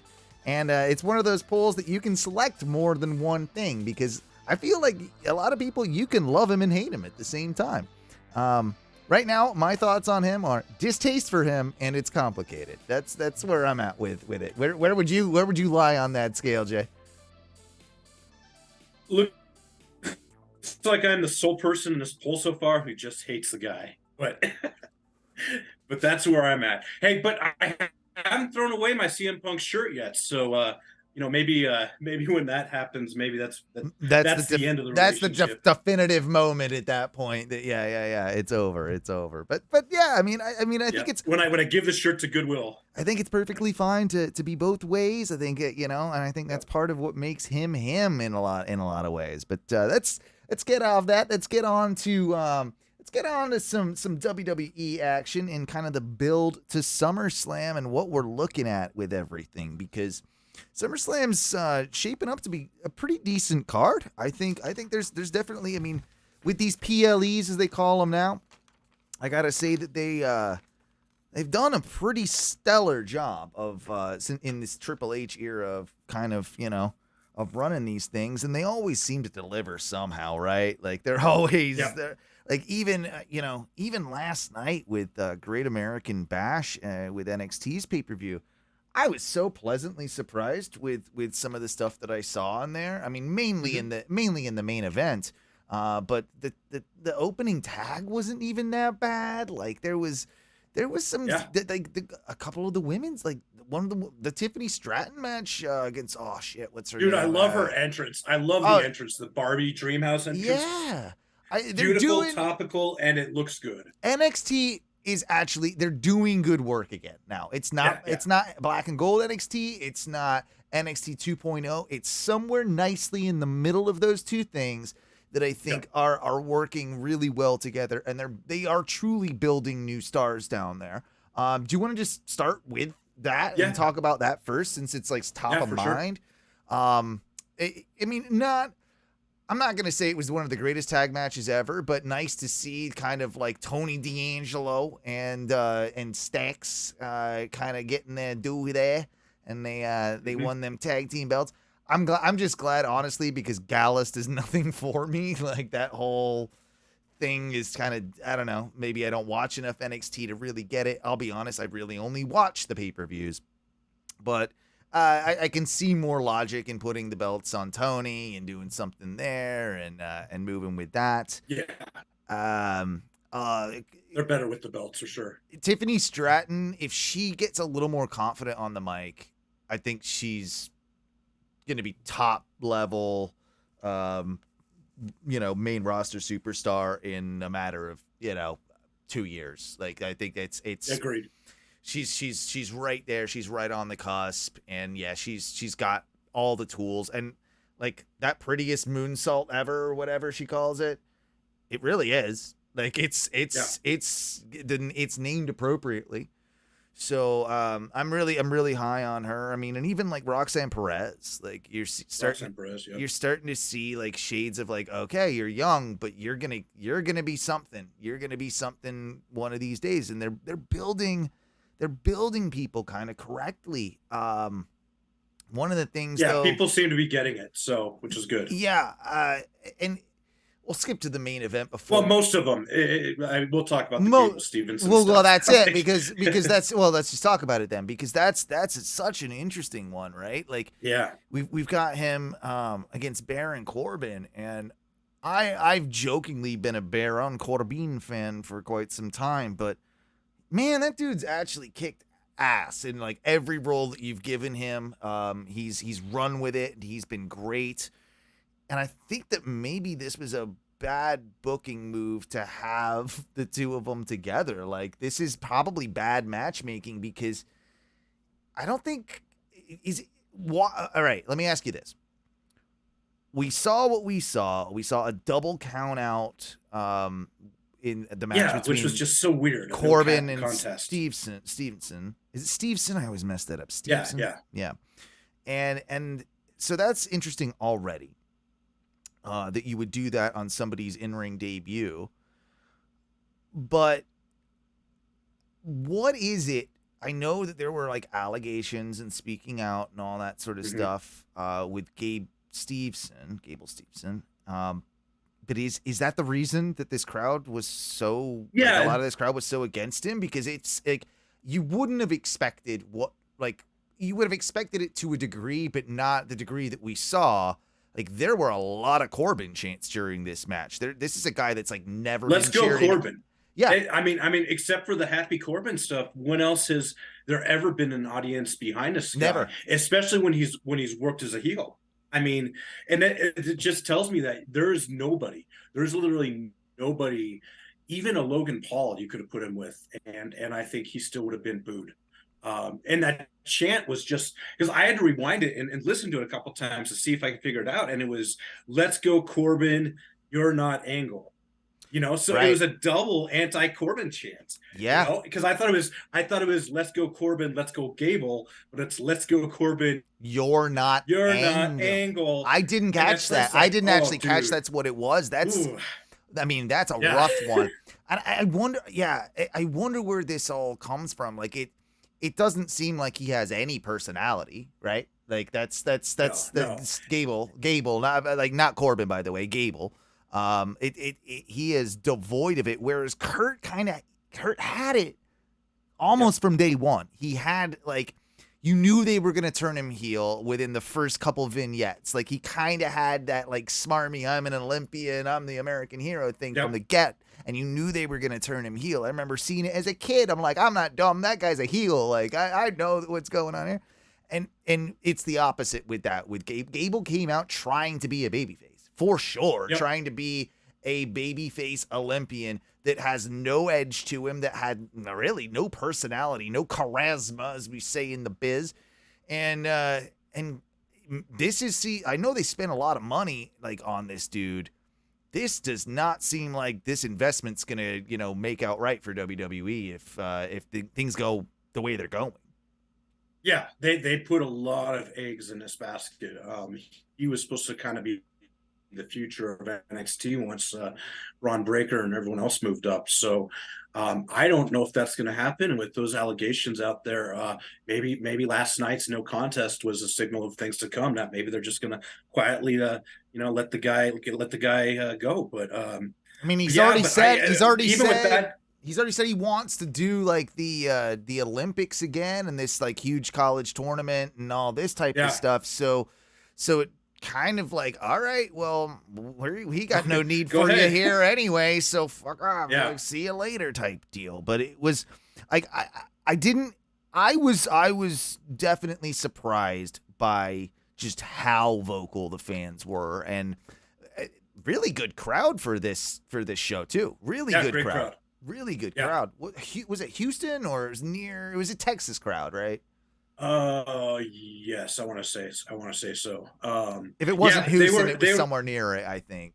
They were great for the entire show, and that whole thing, they just I don't know what it was, but they just they don't like the guys. So but I don't know what you thought of the whatever matches. That main event was just Ilya Dragunov. Main event was worth the show. He was worth the main event. Was worth the show. Is one of the, up there with Kenny, is one of the best wrestlers going right now, because the man has amazing matches every time. And it's not one aspect of his game. Yes, he's got some incredible moves. He's got some incredible mat work. He's got some incredible strikes. But he's also got some incredible facial expressions and storytelling. Yeah. And I think that that is really and he knows his character better than anyone. And as long as you do not adjust that formula of him, they're onto something there. And he's onto something. He's the type of guy that you can pluck out of NXT or WWE, that whole system. You can throw him in any place in the world, whether it be New Japan, AEW, Impact. You could throw him anywhere in the world, and he's going to have that match. He's going to have a great. It's nothing but dream matches. And he's going to have a great one no matter where he goes, which is such a refreshing thing, because so many guys, especially from NXT, get lost in the system of NXT that they can only have a WWE type of match. I don't see him having he's having the better end of WWE style matches, but they're not all WWE style matches. These are matches that I think that you would even see on an old school Ring of Honor or what have you. They're that type of deal. So oh man, his red eye contacts that he did, that was a nice touch. That was a nice touch. Those are so cool. But let's also not sleep on Carmelo Hayes. Like, Yeah. Mello is money for damn sure. Trick Williams is like his like sidekick is also great. The pairing works awesome. Yep. And I was kind of surprised that I would have bought a Dragunov win in this, because the amount that they've been using Carmelo on the main roster in recent weeks suggested to me that, like, oh, they want this guy up sooner rather than later, right? Like, so I bought, because they've been using him so much on the main roster, it kind of led to the fact that, oh shit, Dragunov might win this, which kind of would have been awesome. I think it would have been a bit too early, and like that was going against it, in a lot of ways, but they worked incredibly well together. I found, like, those last, like, I want to say, like, 3 minutes in particular, like the setup to the finish, it was just, I'm not calling, like, it wasn't like Spot Fest, false fall, but it was everything worked. Everything felt hard hitting enough and believable to set up the finish for the end and for the victory. I did even like the baby face, like, at first I'm like, no, Trick, don't throw him the belt to use the belt, like, and try and make him go heel or something. Like, that would have been stupid. But no, it was an interesting play on that. It's like, look, no, this is what you're fighting for. Get it together, Carmelo. Get it together, Carmelo. Like, I even liked, like, as cheesy as that is, I liked it because it plays into the role. It plays into the character. And both of them, like, there's no way you can say that Dragunov looked, oh, he's squashed now. He's buried in this. Guy looks stronger than ever. Guy looks stronger than ever after that match. One even in losing. Absolutely. Yes, absolutely. And I mean, I could even see him maybe, making the move up right now. I mean, I'd love to see him do a run with the NXT title, but honestly, I mean, if they wanted to bring him up to the main roster, I could see him being on the main roster. I don't know what show you're going to put him on quite yet, but he could definitely make the move. Well, you put I him. just don't want him to get lost. I just don't want him to get lost, like so many people do. Yeah, this might be a spoiler for later, but I think Dragunov needs to be the one to take it off of Gunther eventually.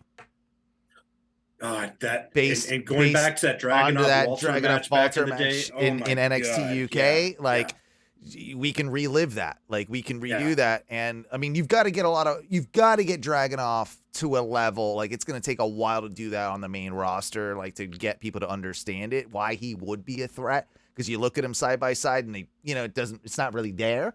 But I think you can over time, and I think you can absolutely, like, set that up. Just don't make him because of, like, their heritage and stuff. Like, he's vaguely and he's European and all that. Just don't make him a member of the Imperium just for the sake of it. Like, that's the only thing I ask. Right. Anyway, what's his? Is he Russian? He did. It's probably one of those ex-Russian states or something. Yeah, like, oh, you're close enough. Like, it's something like that. Yeah. We're gonna call you KGB. Right? Yeah, exactly. That's good shit. Yeah, good shit. Put on one of those big fluffy hats, and yeah. It's not 1983, Vince. It's okay. It's speaking of Vince, he did get some spinal surgery, like, apparently like some, like, a real big spinal surgery too. Like, it doesn't sound big surgery. 5 hours. Not surprised. I mean, the guy still worked out pretty heavy into his 70s. He's what, 70 right now or 72? 71, 70. Like that. Yeah. But he worked out, he's been working out for a long time, and didn't really stop taking bumps until, well, he took that really bad one last year. That was more of like a like he kind of just went down to a knee, Yeah. And kudos to him. We can, credit where credit's due. I mean, you don't want to give any to Vince McMahon, but the man has actually taken some real serious bumps over the years. And for sure, and I wonder if it's one of those things too with this, like, this I can see just, hypothetically, it's like when people get older and they stop being able to do what they really love, right? Like, Vince is big into the bodybuilding, weightlifting thing. Like, this will be a blow to him if this could slow him down considerably in my mind, right? Like, all we have to do is hope that just because he's not working out and doing stuff in the gym, that's just hope that he doesn't get more involved in the storyline side of things and the behind this. Well, I mean, he's got all the time in the world to do it now, but let's exactly.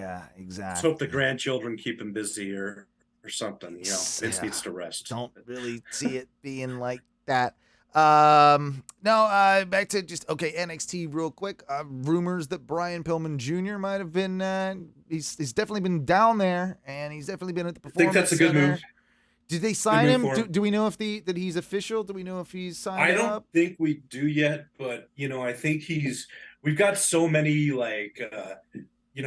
so many of the next in line people there in NXT that it's good to have some, regular, not called Pillman an indie guy, but to have some guys who are non-WWE, wrestlers with some experience go through that system. So I wouldn't mind it. I think he did all he could really do at AEW for the time being. And he's got a lot to learn. Really lost in that shuffle. He's got a lot to learn. He looks like he would be one of those guys that would benefit from those promo classes that they talk about, that kind of helps you enhance the character. Like, what really is Brian Pillman Jr. apart from, a cool mullet, 90s old school aesthetic, that's about it. And your dad was a wrestler. That's about it. Like, there's not a lot there. But they love to tear into that. If there's some generation stuff, for the most part, they love to be like, hey, Well, he's not shown any signs of his father's charisma as far as the loose cannon and anything like that. Like, if they can bring that out of him and they can make him like his dad was, then you're on to gold. I mean, Brian Pillman Jr. or Brian Pillman rather was one of my favorites of all time. Like, he's one of the guys that, had he not had his injury and substance abuse issues and everything that came with Brian Pillman, that guy could have easily been at least a lower top carder, or upper mid carder, and could easily have held Intercontinental Championship gold, or maybe even had a push, or a run, a small run with the world title. Like, he could have absolutely had a program with Bret Hart back in the day, and I think there's talks that might have been even the case. I mean, Owen Hart, a lot of us think that he should have been a world champion, of course, before his tragic passing, and things, in a different universe, you've got Owen Hart and Brian Pillman wrestling for the, WWF championship somewhere, right? Like, it's totally possible if things had gone the right way, and you kind of just want to see something out of that with his kid. He seems too nice. He needs an edge. He seems too nice. It's like, he needs to be, no one should ever say this, and definitely don't say this to your kids, but you need to be a bit more Joey Janela than Brian Pillman.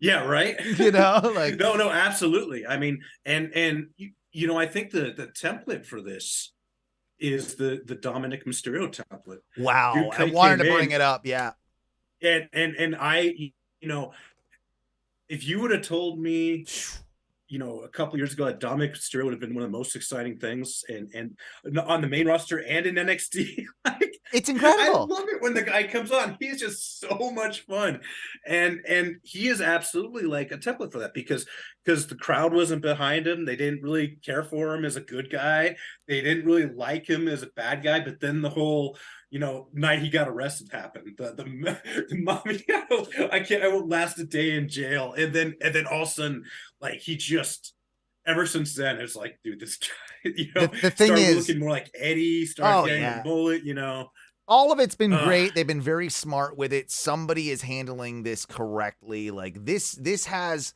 I hate to say this actually has Bruce Pritchard on it. To me, this seems like a Bruce Pritchard type of thing that he would do, and think about you should grow your hair out like Eddie, that type of stuff. But none of this works without Rhea.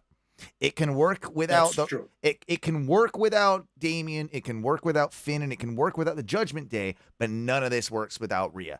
And that's what scares me about breaking up the Judgment Day, which it feels like it's so close but so not, but I feel like they've toyed with it enough. She's the real leader, isn't she? I mean, I think that they need to establish that she is, that she's the real leader. I mean, even in the fact, I'm sure you've seen the clips and house shows and stuff, one of them gets hurt. Like I think Dominic tried to pick up Priest to take him to the back. He couldn't do it. So he's like, Rhea's like, oh, she rolls her eyes, picks up Damian Priest and carries Damian Priest's big ass like to the back, like that type of stuff. Like, oh, I love it. Yeah, and it's great that they're playing with the sadistic, but they're also playing with they're definitely playing with comedy elements between them now. Like they're interesting on multiple levels, and that's what you need with a faction to survive. I think you're dumb right now if you break them up. I don't think I think it 100%. I think it might have been the original plan and part of why Priest might have won that briefcase. But I think they've seen, because there was that friction between Priest and Finn for that little bit, and early right after Money in the Bank, and then they made up, and it actually seems like they actually made up. Like it seems like they might have course corrected on this and been like, no, we don't want to break them up right now. I hope I'm right on that. It's almost Adam Cole MJF adjacent, right? Like that you were originally gonna break them up, but man, now the fans are so into this. Why would we break up this act? If anything, Finn leaves the group. Mm-hmm. Is what That's I would what I think so, yeah. what I would maybe say. I mean, or they turn on him and they excommunicate him. Right, because you ain't winning shit. And that's the thing. We're all winning titles over here, Finn. Isn't, I would be okay with them doing a slow burn on the breakup, but the WWE isn't one for slow burns. They're not going to do like a Hangman Page with, the Elite, do a 6-year storyline with it. But I hope they could get at least a little bit more of it, because I would rather it just be kind of them putting down some of the groundwork for, okay, there's going to be this tension later in the future, especially if Damian Priest happens to, let's not kid ourselves. I don't think he's going to get the title, but maybe he gets one of the mid titles. I think he's going to get Seth's. I think he's going to get Seth's. I think he's the one to take it off Seth. Do you think so? Yeah, I do. Yeah, maybe with the help of the Judgment Day. Yeah, I could see the help. Yeah, I could see with the shenanigans. I also think that they've explored and they've done a few of these matches, but I think you can also do more after the fact, more sort of weird trio stuff with Judgment Day or KO and Seth and or Sam. They're doing Sammy Seth because KO's kind of injured for a couple weeks now, so you could do a lot of stuff with that, but they've kind of already done that, so maybe not. But yeah, we're at the point now with Rhea, she's gonna have to start wrestling men. Yeah, and I think I seriously go the China route. I think it's time. I understand people do have objections to seeing men and women fighting. I used to get it for a long time. I don't really get it anymore. I think it's perfectly acceptable in modern culture. I think that now that we understand that kayfabe exists, that they can work together, I don't see that there's any reason that a strong enough woman, I wouldn't find it believable if Riho is taking on goddamn Miro, right? But if you put a Action Andretti in a crossing companies here, but you put Action Andretti or somebody in a ring with Rhea Ripley, I think that Rhea's going to win. And I think that you need to do that. I think that you could do it with, Tozawa. He's done some of this stuff before. If you've got the right hand in there, you can absolutely, and then you can have legitimately Rhea have a go at the US title or something. Right now, who would you rather see as both joint? I would rather see Rhea as a joint women's title holder, or whatever title they call that now, and joint with the U.S. title holder than rather see Austin Theory with that belt at all. Yeah, for sure. And it would do so much more for the belt than it would than Austin Theory's doing for it. Yep. Yeah, she's just great, and she's got that like I said, that kind of China quality, where she could be a believable women's competitor against the men, which is crazy because she's not quite China's size. If I remember correctly, she's like 5'8", 5'9". She's way smaller than China. Yeah, she's way smaller. But I really want the WWE to pull and AEW to pull the trigger on intergender matches. It needs to I don't happen. know if I've talked to you about this, but my introduction into wrestling and into comedy was Andy Kaufman, who his whole thing was wrestling women. And when I was a kid, I thought it was the funniest thing in the world. And, watching, the whole angle with him and Jerry Lawler, which I thought was completely real when I was a kid, that was what got me into wrestling. And it's because back then I thought it was believable, and I'd like to see the women actually kick his ass and get the get the leg up on him, in the few times they would. So that was part of the gimmick. That was part of the bit. It had to be that way. Yeah, exactly. It's part of the bit. But these days we actually have it to where you could watch a Riho versus Kenny Omega and see an amazing, believable match. I don't know about believable, but you can see an amazing match. An amazing match, but it's because it's two completely athletic people, two competitors who could put on something like that. There's a good way to do it. Intergender, there is a good way to do it and a bad way to do it. For sure, right. There's a good way to do it and a bad way to do it. But I think we're grown-ups now enough. I get it with, I guess, they don't want to present it with kids, because there's, it's domestic violence or something. Right. Yeah. I get it, but just educate your kids on what wrestling is then. We don't have to keep kayfabe forever, right? It's sorry, they're going to learn eventually, and I'm not sure. I'm one of the few that I never grew up with any sort of kayfabe. I always knew from the minute I was watching wrestling, because I had an older brother, I knew it was predetermined. I never, I knew from the minute I watched it, and I guess that makes me a different type of fan. But I don't think it cheapens it. I don't think it's realistically, it's kind of something that grow out of that shit as soon as you can, and help your kids grow out of that as soon as you can, because you'll enjoy it more. Well, right. I mean, I think for me, I learned it 7 or 8. My first couple of years, I fully bought into it. I remember talking to my mom about, oh my God, Elizabeth just left Hulk Hogan for Macho Man. The world's ending. I can't believe this is happening. The Twin Tower, or what are they called? The superpowers. The superpowers are falling, and was it super? No, mega power. Were they mega powers? Mega power. The mega powers. Yeah.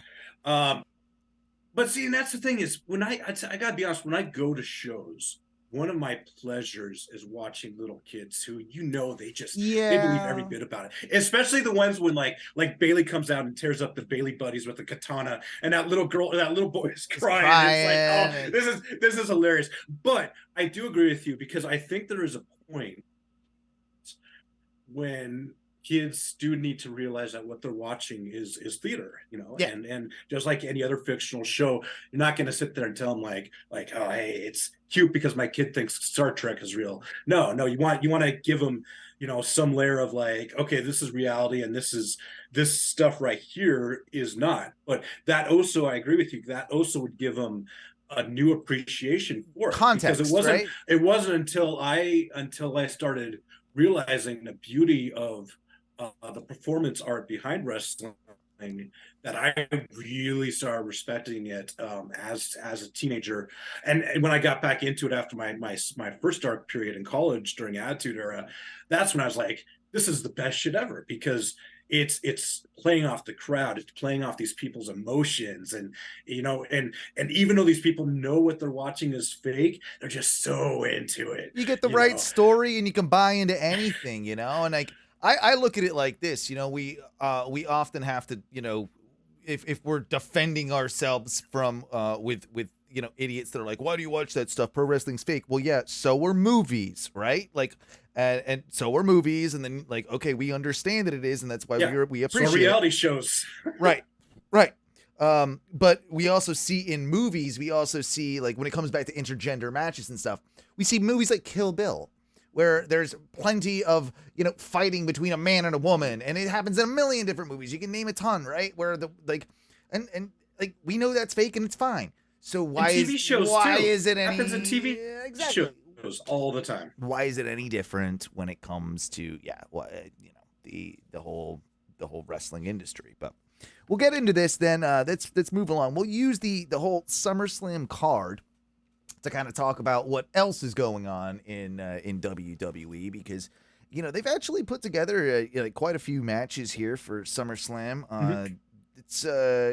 It's another Saturday show, isn't it? I think it's another Saturday show this Saturday. And honestly, there's quite a few on here that I'm interested in. There's a couple that I'm not, but we'll start with the top.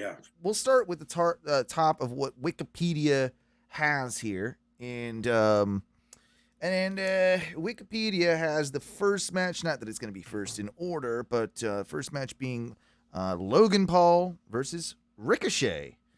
And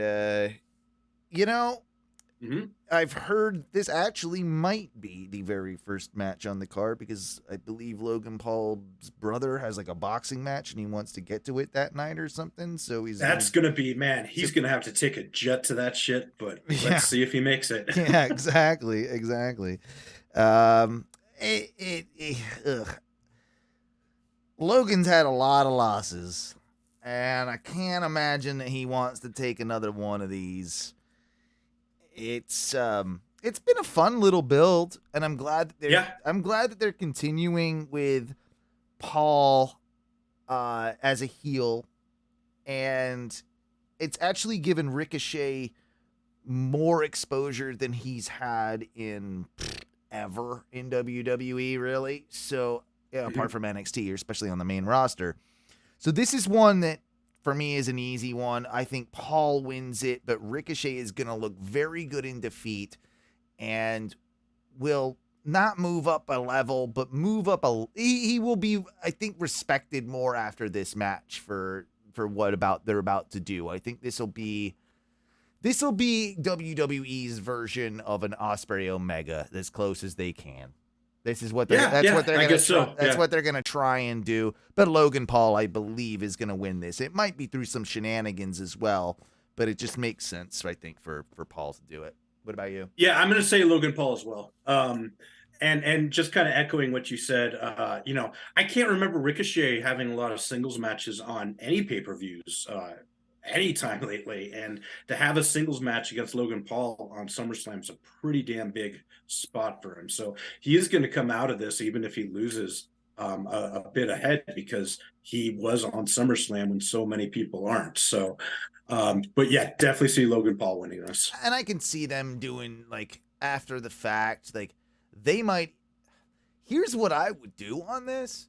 I would absolutely have Ricochet lose the match, but I would actually have Ricochet at the end of it, or the next night on Raw or whatever, basically turn heel and align with Paul. I was wrong. You got me. Oh, interesting. I thought that you should teach. I should teach you this whole time and humble you, but maybe I got a thing or two to learn from you. And he can start palling around and because Ricochet needs something with his character. If he can become a bit of a douche with Logan Paul, if he can pull that off, comes back as Prince Puma. I mean, he's called Prince Puma, but he's not in the mask, and he's just he's just a dick, wearing a robe, a Puma robe or something. I don't know. I feel there could be something there with Ricochet. Yeah, no. Ricochet, I don't think Ricochet's they work really ever been well together, so I wouldn't mind seeing them, actually doing stuff together. I kind of dig that, and I think that you could Logan could use. I mean, they'd be a great tag team. Yeah. And they could use more tag teams, so why not? That's not a terrible. If you don't want to put a singles title on Paul, you can easily put a tag title on that guy and do it with Ricochet. I don't know if they're ever going to divide the belts, but hell, I could even see him being the two to throne Zayn and Owens. It's not inconceivable. So that's my just random fantasy on that one. How How do you feel Which, about? speaking of Zayn and Owens, is there any representation of those belts on this? Does not look like it at this time, and I think That's crazy. Yeah, I mean, we might know today is Monday as we're recording this, so maybe that will pop up. But I feel like they've got enough on this show. They probably already like 9 matches. Yeah, 8, 9 matches. I don't, and with a battle royal too. Like, yeah, so which will definitely be on the main card, right? It's not a pre. They don't do pre-show matches really anymore, so I'd be surprised if they. Not, yeah. I threw. Yeah, I think they throw that on the main show. Let's just get to that. Why the hell not? Slim Jim Battle Royal. Only 2 competitors announced for it so far: LA Knight and Sheamus. We all knew who's winning this, right? Yeah. Yeah. Yeah. Yeah. I mean, it has to be. This match was put on the card for him to win it, I think, right? Like, of course. They have to. It seems like it's the case. I just you could tell they know what they have with him finally, and they're like, all right. Yeah. I mean, they're not going to give him a singles match there, but they're going to give him something. Which winning the battle royal, it's something, you know. It is. He could snap into a Slim Jim. I just don't see that it's ever gone well for a lot of people. Like, when it comes to like any like, I wish they would put a stipulation on the end of it, right? The winner. Baron Corbin got cheered this last week, and he was the winner of the Andre the Giant Battle Royal, so he could eventually go that route. No, here's my thing with that though. It's like, if you do a Slim Jim Battle Royal, or just any sort of Battle Royal, have it have some ramification, right? Like, instead of like he just comes out the next week, I'm the winner of the Slim Jim Battle Royal, yeah, product placement.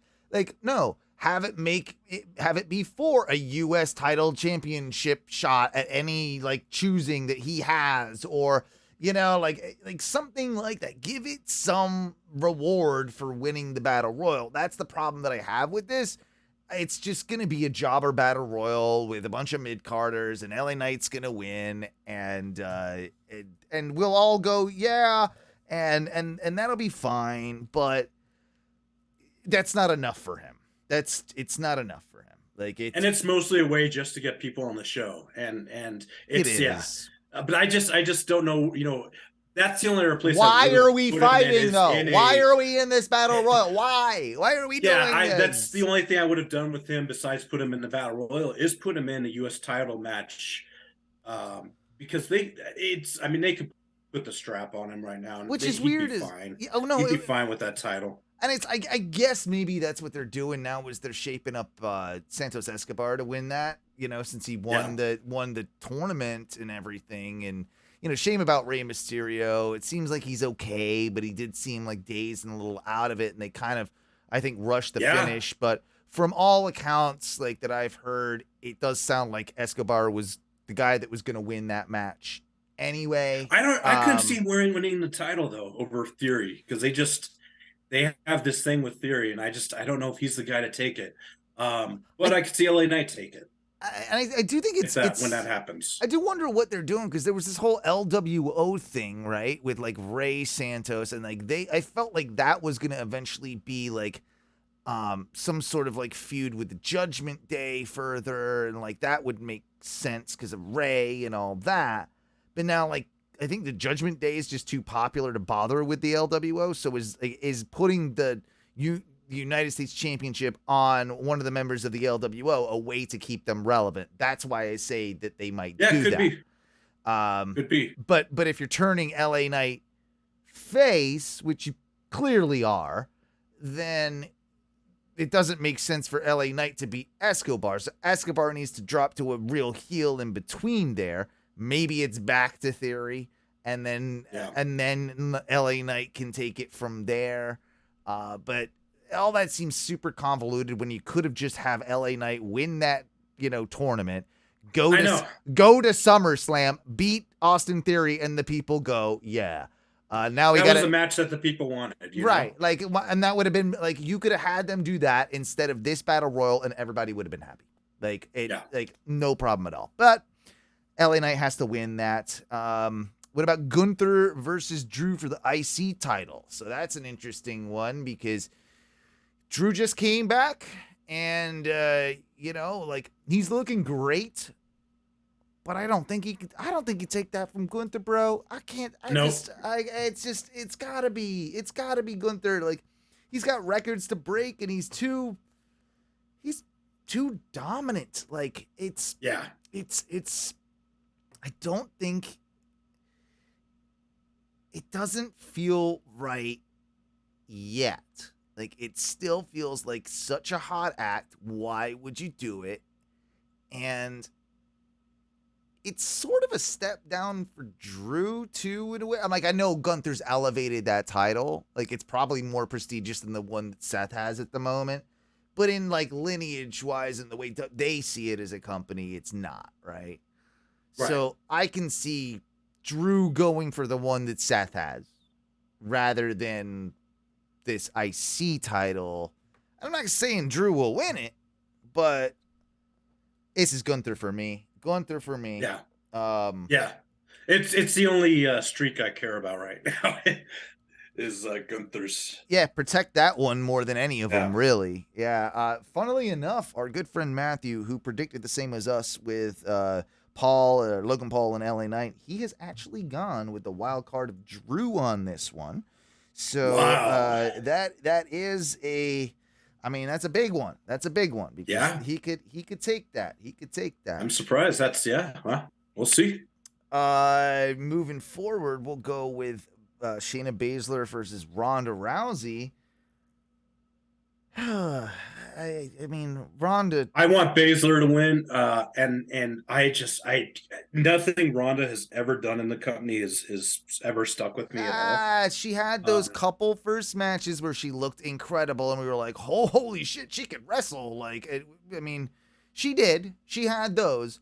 But, she had those, but then they gave her a microphone, that's the thing is the microphone, and I gotta tell you, when I went through that Fast and the Furious series, she was the worst actress out of that entire franchise. I didn't even know she was in it. I didn't even know she was in it. She's in it a little bit, and I was like, "Oh my god, this is awful." But she, I want Baszler to win. Actually, I think it's going to be Ronda though. Oh, okay, because Matthew is going Baszler on this one. I will also go Baszler because I think Ronda's on the way out of the company. It all depends on that, right? If she wants to stay or not. Like.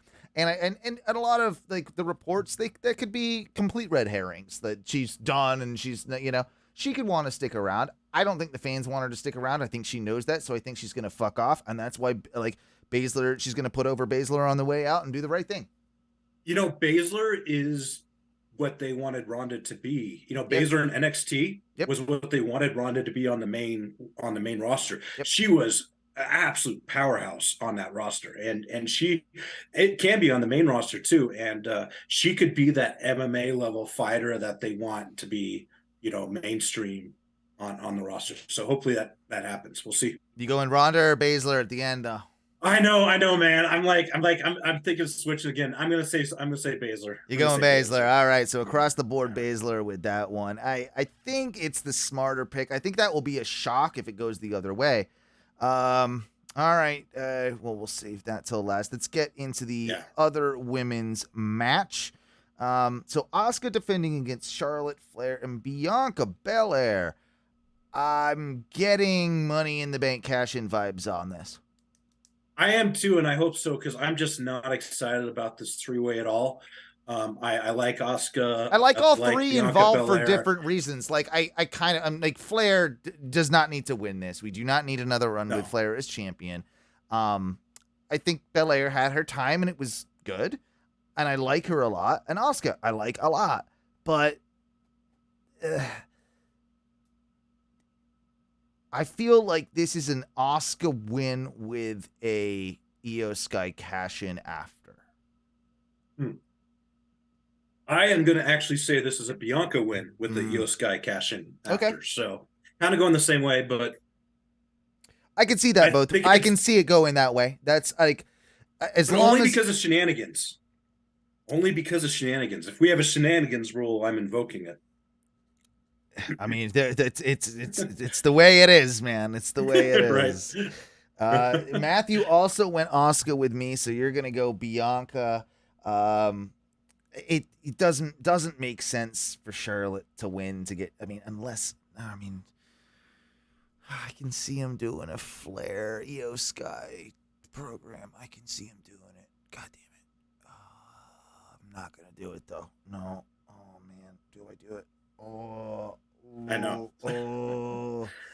Because it would make. See, I'm just thinking of the Oscar. I'm doing it. No, I'm doing it. Program. I'm doing it. No, this is the. Oh, wow. I'm doing it. It's Flair. Wow. Flair wins Wow. because the fans fucking hate her, can't stand her anymore, and will be so goddamn happy when the cash in happens when Io Sky. Think of the heat. Yeah. Think of the heat. Oh, yeah, that's it. Flair wins it. She's almost dead from the fight. Io Sky cashes in, wins, maybe with the help of Damage Control, wins it back. Mm-hmm. That also can then set up Bayley Flair back again if you want to do that because of the Damage Control situation or whatever. Are they still together? Yep. I think they're still together. Yeah. I think they are. So that so that can like play into it. So yeah, I'm gonna go Flair. I've got some logic with that one. It's a weird one. Wow. Okay. Yeah. All right. All three of us going a different way. We've got then the what I would call the consolation prize title match. Seth Rollins.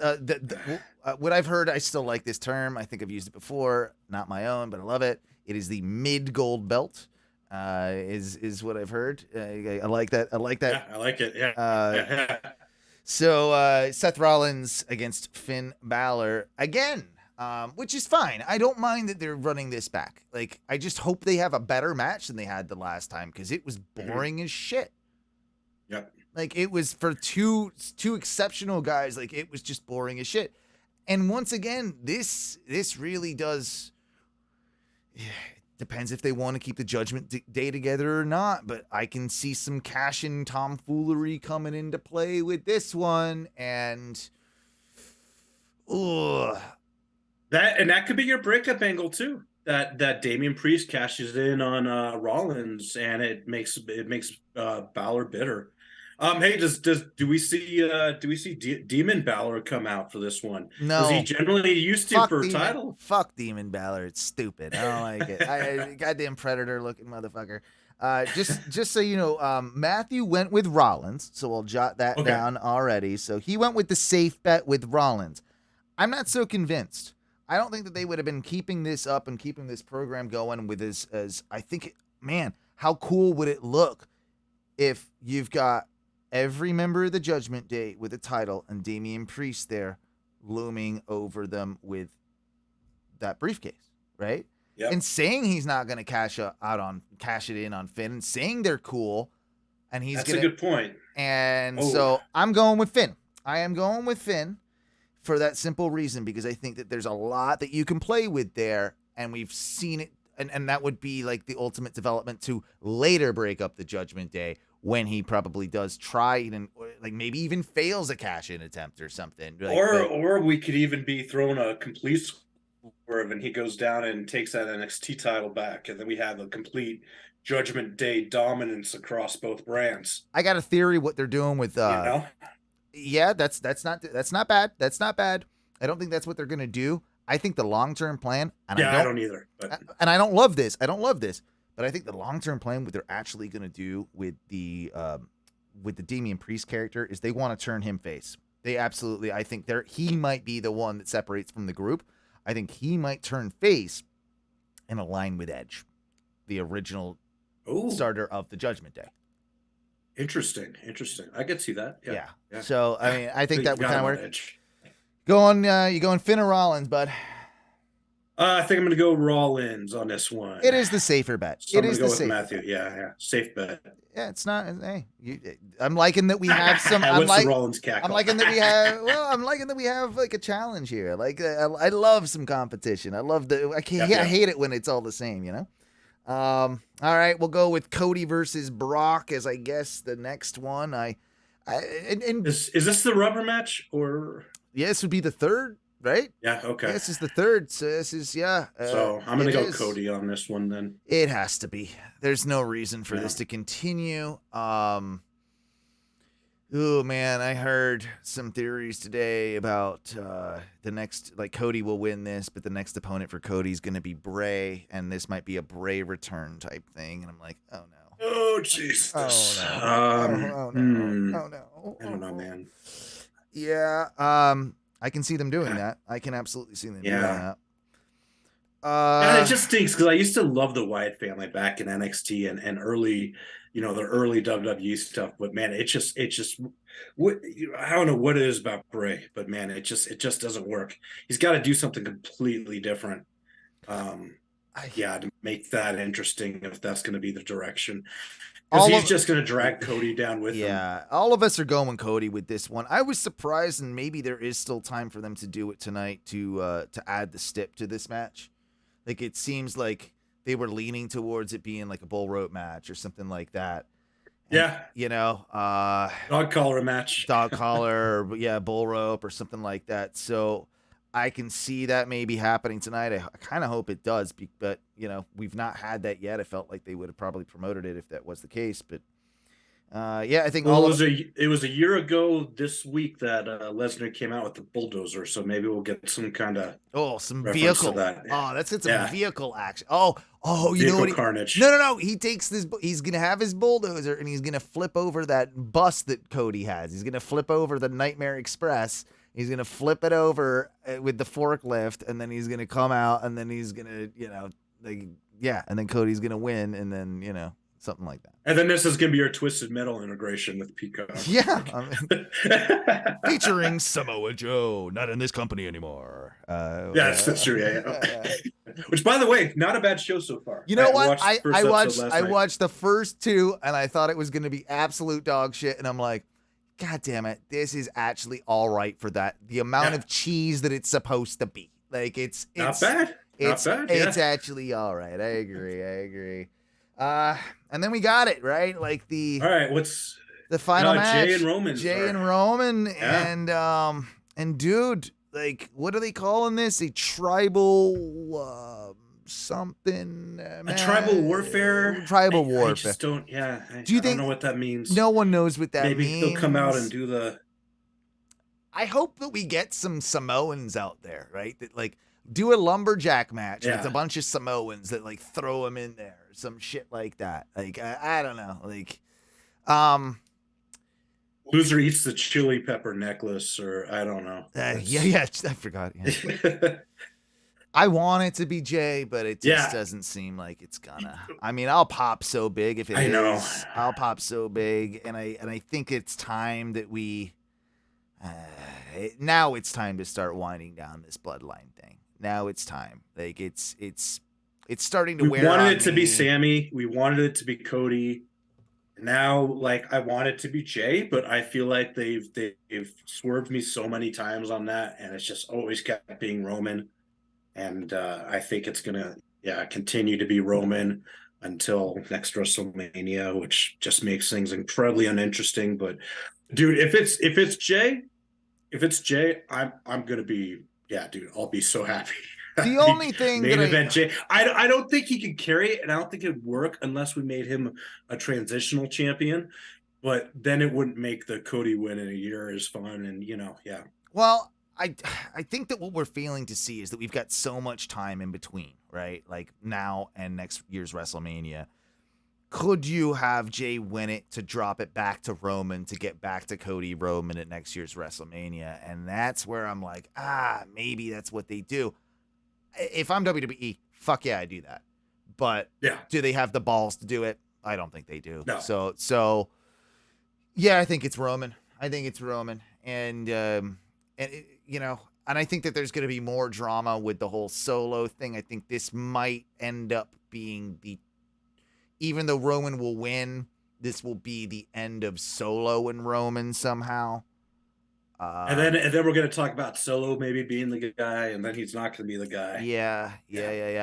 Like and then we're going to go from there for a little bit, and then so that just seems like the logical way they're probably going to do it. And it is what it is. But I know, main event. It's just come on, guys. Yeah. And they'll probably get a lot of time, and they'll probably talk through 2/3 of the match, and those matches, like, whilst I've liked them in parts, like, they're running their course now too. Like that style of match, you know what I mean?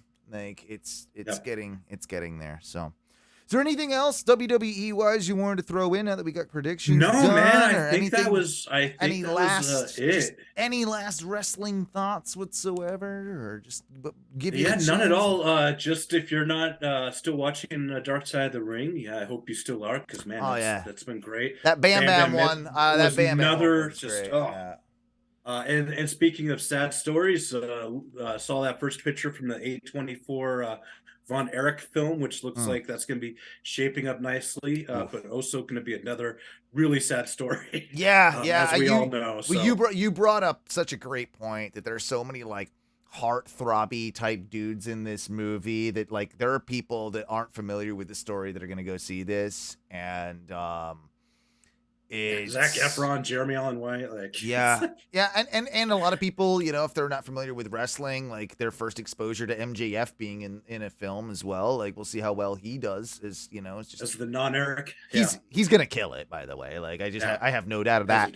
As he does, but yeah, like there's probably gonna be a lot of people that are gonna be, you know, oh man, like that was way heavier than I anticipated going in, and yeah, that's gonna be a real.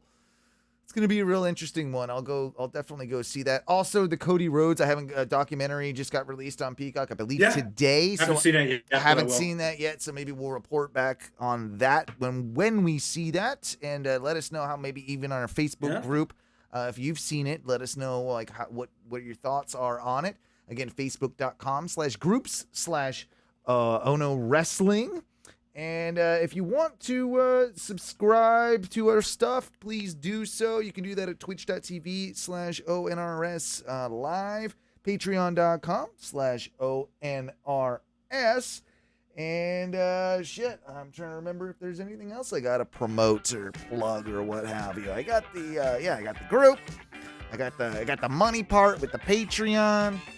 Oh, yeah, if you ever want to leave a voicemail, by the way, we actually have that capability. Oh, wow. Yeah, you can do that. 407-906-6466. Do that. Let us, leave us a voicemail and give us a question, whatever it is. Even if you want to maybe even play in with some predictions games. We're trying to figure that out as time moves on as well, so that you can all be involved. But you ain't taking my belt. No one is. That being said, if I do lose it, I'll win it back in the next pay-per-view. Guys, it's been fun. Jay, I thank you so much for taking the hot seat tonight and letting me bullshit with you about wrestling, as it has been far too long since we have done so. Yep. And everybody, what do we always say when we get out of here? Woo!